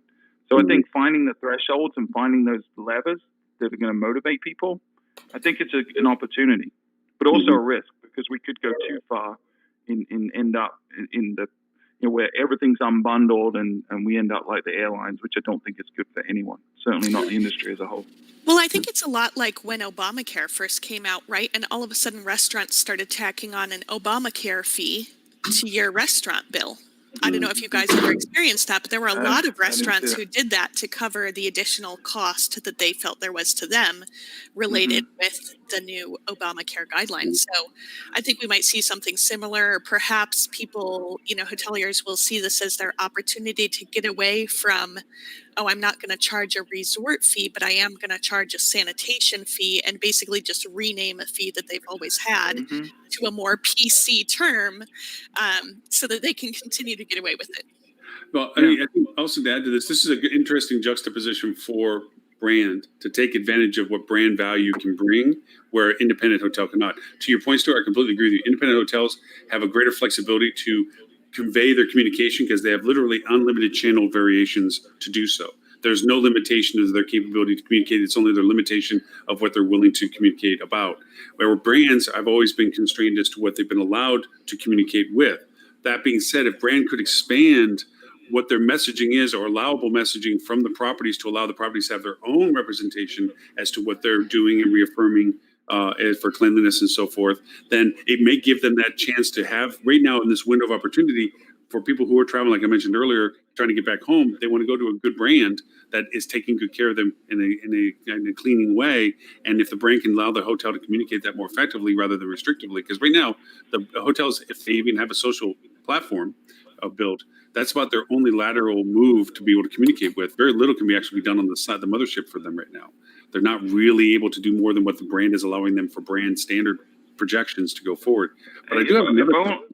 If only we had a brand expert on this panel I right know, now that right? works With exclusively somebody that with was totally- brands. I have a question for her though. Since No, it's she had true. the housekeeping crew, which we're seeing in the background, what's the cleanliness policy going on with that? Because I mean, obviously, you have a team here. He will sit outside of that door and lay on the floor and listen until he hears me get off the phone or a call. He just lays there. But no, the brands, like for Hilton and Marriott, you can't even change your alerts because they have their standard. They don't want any hotels to mess up their verbiage. You can't even like change your alert to say your pool's closed or anything like that. It's same exact.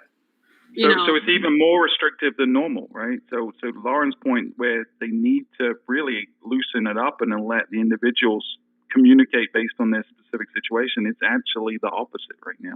So yeah, I think they're just afraid of different liability or people saying something that they probably shouldn't say. But outside of social media, and then for the group hotels, communicating with your group planners and things like that, it is fairly limited. And then my other frustration that I'm running to now, I have hotels that have redone all their capacity charts, from a social distancing standpoint, but like on all the third-party sites, whether it be, CVN or whatever, like you don't want to like change your normal capacities because who knows how far out somebody's planning for.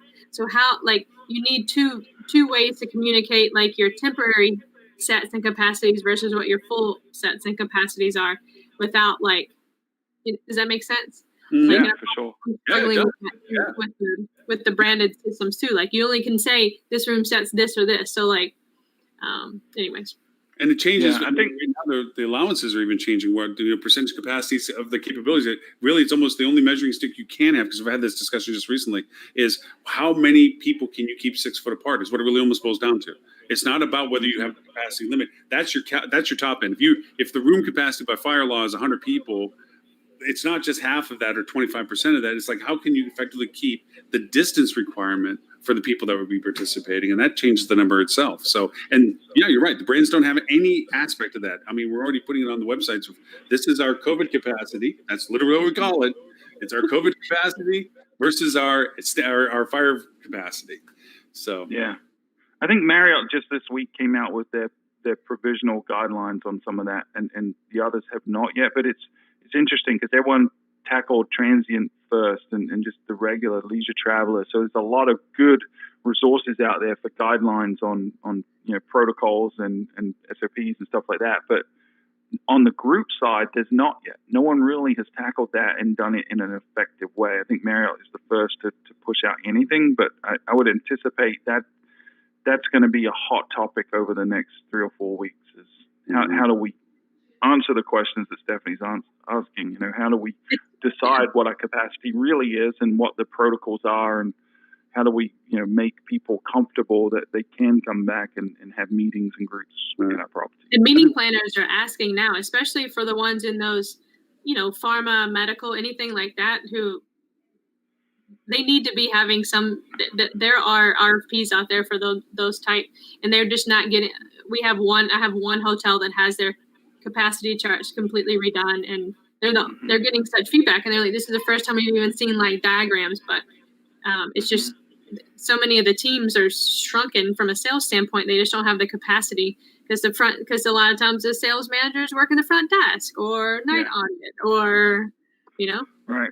And that's an opportunity, I think, because I've heard a lot of folks that are trying to plan, like I work with a lot of associations, things like that, and they've all had to change their plans, and they're re-looking at locations and dates and, into 2021 and 2022. But they're complaining because they're saying we can't get information. Either there's not staff there to respond, or the staff that is there doesn't have the information to provide to us yet. So I think we as an industry are moving too slow on that front. I think we really need to start beefing up stuff and really think through the protocols and the SOPs there, because there's a lot of demand. You think about every association in the world, right? Every single one of them, a large chunk of their revenue comes from conferences and group meetings. And every single one of them is freaking out for the same reason the hotels are, that they need to stay solvent. They need to be able to stay afloat. And so they've got to understand when their next group meeting is and they're trying right now to reschedule, and then just getting stonewalled. They're getting people saying, "We can't help you right now." And It's a even lost opportunity. CVent, I was gonna say CVent needs to step it up. I've been talking with them, and I'm like, how can we communicate that we, have these new processes and procedures in place? How do we communicate, two different, options depending on when a group's trying to book? And they're like, oh, here, you can spend some marketing dollars. And I was like, no, like you have to make platform changes and get with it. Like functionalities, yeah. Ask me to spend a bunch more money right now. Like that's Yeah. not going to fly. Right. Yeah. Well, and like what Walter's pointing out on the other side, and I'll point out to this too, is like brand markets brand. They don't market the A hotel, the B hotel, the C hotel. They market what the brand is. And so even though they may have more monies to spend about what they're doing as brand initiatives, it doesn't address to what you're saying, Stephanie, is the property's issue of identification of information, the ability for the property to, the only way you're going to find out from a property what its capacities or functionalities or even serviceabilities are at this point. Are they back online, not back online? What are they taking for business? What they're not taking for business? What their limitations are is literally you have to reach out and do the old call up and find out if somebody answers the phone because they don't have the ability to put it on their website. Yeah, and hope that somebody even answers it. That's even the scarier part is that, because you don't even have the ability to update, or they don't update their GMBs or anything like that. You don't even know if they are open, which creates a whole uncertainty of travel on its own. Because some websites, literally some hotels shuttered up and they didn't even update their websites. So you book. I have one hotel that is in New York that we compete against that is still taking bookings, even I know for a fact it's closed. And it's like, how much frustration is that? Somebody shows up and the door's locked. Wow. Anyways, we did Tamara's. I totally forgot any of this. I was going to Any ask other- if Melissa had any. I think Melissa had one other thing she wanted to point out on the report. I may have. Oh, yeah. That. So we added a new thing. We added on the question asking about destination types and when people would be willing to travel to specific destination types. We added 2 new categories.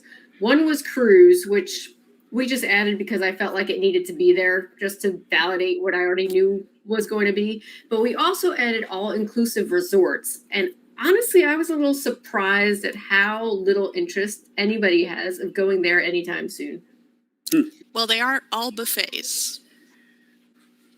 Yeah. For Which sure. I think actually Ariel was asking about in the chat of the how do you Unless redo you're following your America. budgets with the fact that you can't. And a lot of those would be abroad too. A lot of people when they're thinking about that, they're thinking about Mexico and stuff like that, Caribbean. So I think that could be a factor as well.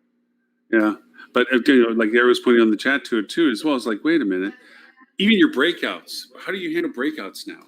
You can't just everybody having tapping off the same coffee dispenser. You can't have everybody grabbing the same sugar containers. You can't have, I also get kicked out when they show restaurants and stuff where they're showing what they're doing for cleaning, but on the table you still see the salt and pepper and hot sauce. It's kind of like, maybe you might want to package that up into small little packs. Or they're scratching their face while they keep talking about not touching their face. I love the news reporters that do that. But but the idea of our whole method of food and beverage distribution, I know that some of the breakfasts, the previous buffets are now boxed. I know from our independent side, people are calling down for their lunch, for their breakfasts to be made, and we box them. And then when we tell them when they're ready to be, they're available, and they'll come down, and their name's literally on the box, or their room number, or whatever, so that they get what they're asking for, but it's not in a buffet form anymore. We just can't. So it does change the scope of that by far, and density of how many people can you service at one time? How many people per half hour can you run? Density and traffic flow as well. You got to really consider that. So, yeah, it's tough, right? It's very complicated, and we're dealing with so much uncertainty that no one really knows. And a lot of times, there's not a good solution, or there's not a right answer. You're picking between a bad option and a worse option. So, I think the one thing I would say is a lot of people put a lot of effort into, at the state levels, the local levels, the brand levels. A lot of people put a lot of effort into what are our SOPs just in general, for operating a hotel. And I feel like there's a lot of information. If you look at Marriott's version versus Hilton's version, there's not that many differences, right? Everyone's kind of come to this happy ground of this is kind of what we can do, and it's not perfect, but it's good, right? So, people wearing face masks, the staff, and having plexiglass and things like that, limiting spacing and at the check-in desk, things like that, cleaning protocols. I don't think anyone's really put the energy and the effort that's needed to really figure out the group side. Even at the flag level, and I've spoken to folks from Hyatt and Wyndham and others that they're still scratching their head. But it's something that we need to figure out quickly. We need to get people together in a room or virtually in a room to hash this out. And I really think if you put enough smart people in a room for 3 or 4 days, you can come up with a pretty good framework. Now, it's not going to be perfect and it's going to have to evolve, but people need to do that now. Every major brand needs to be pushing that out if they haven't. And independent properties too around that rely heavily on this, they should be doing the same. So I think that's really the next big thing. What's that? All of the most of the brand corporate teams are still on furlough and don't have dates to come back. Yeah. Well, we even know. So they should take the head of that department from every one of the major brands and collaborate. Because this is something that we could end up hurting the industry more than it's already hurting if we don't get that figured out quickly. There's some management companies out there that are putting together some strong stuff that are doing a really good job. I think I was talking to Ed a couple of days ago. There's two aspects to this. One is the people that were left behind are overburdened and burned out. They were given other people's jobs, responsibilities because they were the lucky survivor. How lucky was that? Now they're working 20 hours a day and doing 5 jobs and probably at half pay. So they're already on the burn. They're already crispy. They're tired. They're overwhelmed. There's nothing they can accomplish. They're just worried about knocking stuff off their plate. Then you have whole teams, professional teams, quality teams. They're literally setting idle off on the side that if you trigger one and find out that they're connected to 5 others, you can bring in a kick-ass, excuse the French, team of something, sales, marketing, revenue management, whatever. In a flip of a switch, you can bring in very happy to be back people all at once that could really move the needle if you just want to take in the fact that you need to start turning on the furnaces right now. Wow, Lauren, did you just say get rid of all the people you kept and bring back the people you got rid of? They need help is what I'm pointing out. I'm saying they need help. They need the cavalry over the hill. They need some, reinforcements. Yeah, they need reinforcements for sure. But the same token, going back to what Stephanie's saying, you need to bring in that infrastructure again to do these things. Nobody's answering the phone calls. Was it who was on the show? Stuart, you were with us when they were talking about the sales growth that people were getting massive amounts of sales calls, bookings for the 3rd and 4th quarter because they simply kept their sales team intact. Mm-hmm. The resurgence of that interest, the rebookings and so forth and so on. But, again, it goes to doing that now and doing the marketing now and reaching out to the audiences now where everybody else is waiting for the final sign. By that point, the wave's already passed. You're just paddling to catch up. Mm-hmm. Yeah, every day you wait at this point to bring back your sales stuff, to bring back your marketing stuff, to start investing in advertising again. Every day you wait, it's going to take you longer to recover. The sooner you do that stuff, and everyone's in a different situation, but there are creative ways to figure out. There are other ways to cut, and there are other ways to borrow. You've got to get that engine turning right now because it's not flipping a switch. You can't just expect to be full necessarily the next day. In some markets you will, but a lot you won't. So you've got to really begin that process now because the recovery is beginning, and it's beginning in spots in different areas. But it's going to be here quicker than you think, And we might see a resurgence, but there's a good chance we won't, at least through the summer. So you've got to be advertising now. You've got to have teams back at close to capacity.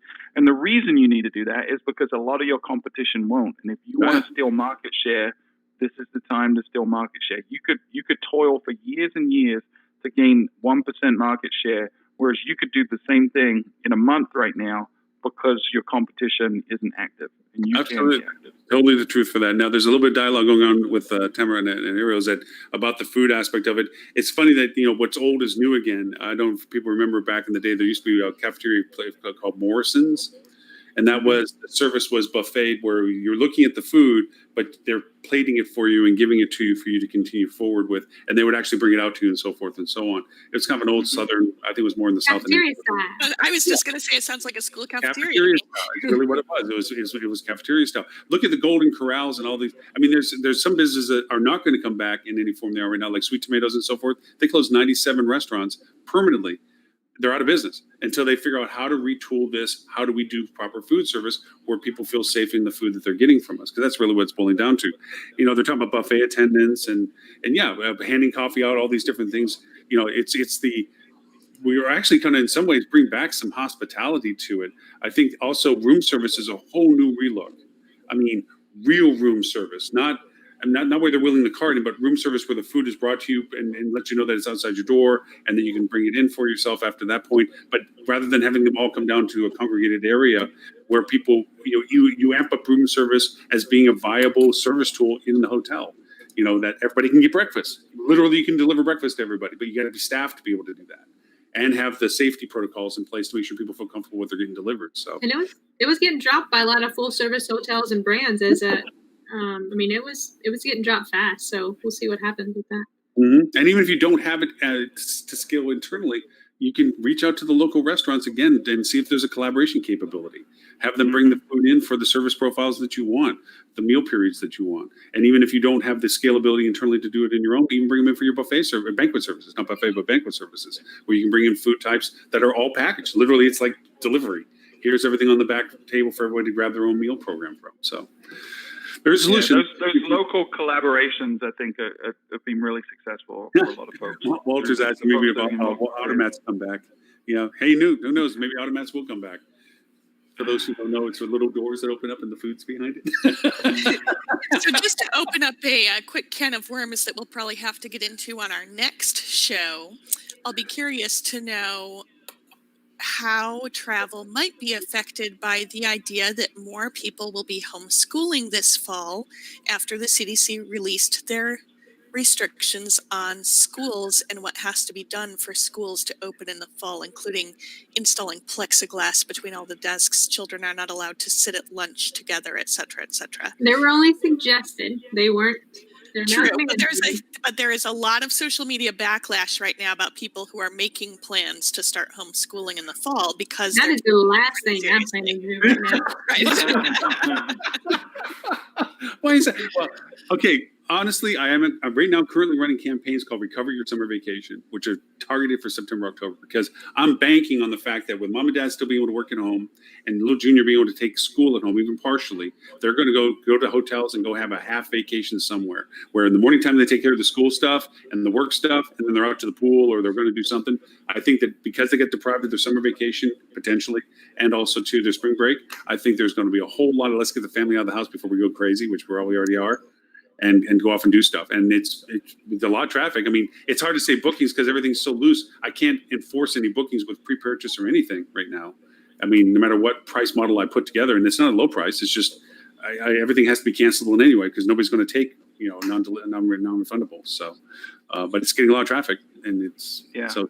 And I think that's whenever there's something going on like this, there's always an opportunity. And I think the opportunity here is yes. There will probably be more people homeschooling. And in addition to that, there will also be more people that are working remotely permanently. You've got every day there's new companies coming out. Like Facebook came out and said 95% of their staff are working remotely right now. And Mark Zuckerberg said that he predicts that 25% of his staff will be working remotely permanently. And you've got other companies saying we're going to let anyone that wants to work remotely work. So I think those two things coupled together mean that the typical dates and where your shoulders are in a specific market that depends on school travel or out of school travel, I think you're going to see that these shoulders are going to broaden a little bit, and you're going to have an opportunity to drive demand and claim a higher rate for dates that you typically couldn't.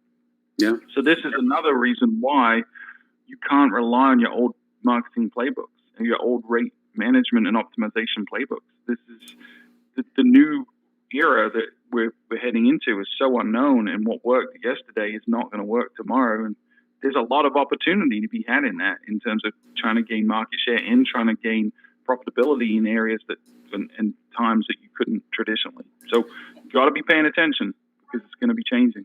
Well, like you just pointed out, Stuart, is that everybody that come back thinking they're just going to turn the light switch back on to the things that were, their targets moved. They're aiming in the wrong direction now. They're not targeting the right people for the right reasons, with the right message, nothing. And we even notice it now, the hypersensitivity to any businesses that are tone deaf in their messaging. if you're not sympathetic to or empathetic to the current situation and try to ignore it, you're immediately considered tone deaf because you are. You're not listening to what is the concern of people right now, like what your survey's shown out, the safety issues and the propensity for travel, what they would be first interested in traveling in. And I know, Melissa, we did not hit on near all the data that the commission had. And that's because we talked On the about website, you can see all of it. it is. And the link, I think very early on it was put in. Actually, if you could you drop it back into the chat again to the actual link again, so that those who joined us after we had first shared it can go to it more directly and look at all the data and detail that is in there, because it is the fourth of there's three earlier ones. So you get to see the whole wave. You get to see the shift for sure. I do want to point out before we go that Ed was wrong, and I love to say that sentence, and I wish he was here to hear it. But he gave us a lot of last week, because we were talking about one of the questions, and it was a fair point that he made, which was the question about how do you intend to spend your stimulus money was very one-sided. There was a lot of fiscally responsible responses, like putting into savings, paying for essential items like food and household products. So there was a lot of, good things to do with the money, and there was a lot of potentially irresponsible or frivolous things to do given the current conditions. And the only one of that was, at the time, was take a vacation. So his argument was vacation was where it was because we didn't give enough balance in the question. So this time we asked a handful of others. So we asked things like, or added options like purchase a vehicle, purchase non-essential products such as electronics or jewelry. So we added a handful of those to balance it out. It didn't meaningfully change where vacation was. It was still fluctuating around the 10% mark. It didn't materially move. None of the other ones that we added had more than 1% of the responses, with the exception of home improvements, which you could argue is probably not irresponsible, is probably a good investment. So that one came in a little bit above vacation, but vacation didn't move materially. So his hypothesis, his criticism was wrong, but his hypothesis was his criticism was right. His hypothesis was wrong. Well, to add to your point, I think people are seeing travel as an essential component of life right now. It's not a matter of a voluntary to what he's trying to point out. And I remember the conversation where he was trying to point out as being a frivolous aspect, that it was in comparison to what else you did in compare it to choose from. But I think people have redefined what they consider to be essential to their well-being. Yeah. And travel has entered, and if not as it ever had been, out of it, but more so now than ever, it is considered an essential aspect of sanity and happiness and what we do and should be doing as a person and so forth. So, yes. And by the way, lots of compliments on especially on LinkedIn and so forth, which for some reason my chat, I can watch them and talk to them, but I can't see them when they comment unless I comment back. So I missed I think I included everyone. Some of them came over, Tamara came over from it and so forth, but we had a lot of dialogue on LinkedIn that wasn't seeing any of my comments, and I didn't see theirs early. So I apologize for the latency and getting back with everyone that was talking to us on LinkedIn for that. We are at over the 2-hour mark. I think Melissa's been standing for 2 hours. I stand all day. It's fine. Yeah. And it is a credit to you all that the sentiment survey has been fundamental to a lot of my discussions with my clients, and I can't thank you enough for having the validity of the data to show that my ideas aren't crazy, which usually they are without data. But if we could, Stephanie, if people want to know more about what you do and where to find you, where is it they could do that? Find me at cogwheelmarketing.com or on LinkedIn. And I just I'll see if I have some stories next week. Next Friday, I won't be here because we are making the snowbird trek from Florida to Massachusetts and then flying back to Seattle. So I'm sure something is going to go wrong between the flight / massive drive. You'll have the travel story. By the way, I also enjoyed your piece on LinkedIn. The post you did with it, all the information and everything else. I thought you gave a lot of great information on that post you put out for it. When I first hit it, I was the one that made the comment says, I got a 521 error, but it got fixed. Because it really was good data, really, really good stuff. So thank you for posting that up. Server errors. Ms. Mockerman, I am going to be posting your podcast today. Thank you. I Yay. to it sooner, but it'll go live today, which was I listened to part of it. I will listen to all of it today, and it sounded awesome as always. But if people want to know more about you, your podcast, TCRM Services, Thinks Up Enterprises, where is it they can find you? They can find us at tcrmservices.com or thinkupenterprises.com, which is where the podcast lives as well. And you can also, of course, reach out to me on LinkedIn at any time or my email, lily@tcrmservices.com. Excellent. And Melissa, I know that you have the award-winning podcast. You are the brains behind the efforts. The quality is there because of you, not because of Mr. Eye Candy next to you. But if they would like to know more about you, the podcast, Fuel Travel, where's it end your survey? Where is it they can find you? We are at fueltravel.com. You can find the survey at /blog. You can find the podcast at /podcast because we try to be common sense people. And you can find me on LinkedIn or on Twitter at MA Kavanaugh. Mr. Stuart Butler, sir, not that you have anything more to say about what Melissa's already said, but is there anything you'd like to say? No, I mean, fueltravel.com is the mothership. You can find me on LinkedIn on Stuart Butler. I do want to apologize to Lily. We were supposed to be recording this afternoon, but I had to cancel on her. I think we've got crazy schedules that we're trying to line up. But right now, our life is inundated with requests for demos for our mobile app product. The whole world focused on safety is really looking for this contactless experience on the hotel, and so we are drowning in demand for our mobile app right now, which is a great problem to have. But apologies to Lily for that. So we'll reschedule that for next week. Real quick, can you throw a link up real fast if people want to know more about the mobile app interface? Yeah, just go to fueltravel.com. It's right there. Click on software. Okay. Yeah. Yeah, because I know I'm like with you. I tell people, it's like, go look, see, because people are, like I said, already asking how can they convert over, what are the options they have out there, what are the stable options they have out there. So yeah, it's congratulations for having the foresight to have that built already. So that yeah, well, it's a little lucky. We've had the product for about 3 years now and focused on check-in. You know, about 6 months ago, we got our asset abloy certification with the keyless entry, but we've been spending the last 2 months really beefing up PMS and lock integration so that we can have a broader exposure there. But yeah, it's a product in mass demand. If you don't want customers coming to the front desk or you want to avoid contact with the customers and staff, there's a lot of products out there that do that, but as seems to be very popular right now, which is very fortunate. And for those that were earlier on the show that saw Ed departure, Ed is with Flip2. He's the president of Flip2. The two gentlemen from Britain, where unlike Stuart, who's from South Africa. There's so many of our listeners who have no clue where Stuart is actually from. My own family doesn't know where I'm from when they hear me speak anymore. He's got the Southern British combo thing going on, but Ben and Tris both are starting up their own agency. I don't know specifically what that agency is going to be doing yet, but it's going to be something interesting, I'm sure. But we'll keep it. They're always going on the show weekly basis and so forth. So we ran out of time for Tim Peter today since he's taking vacation. Somewhere. I forget where he's going. But anyways, thank you all for your time today. Thank you everyone that was on the different alternate platforms watching and listening to us today. As always, every week, you can find this and all the previous shows at hospitalitydigitalmarketing.com/live. Fridays, 11:30 Eastern, as we do the live show. We also have a backup podcast to this. Lily has her podcast. Holly has her podcast. Fuel Travel has the best award-winning podcast.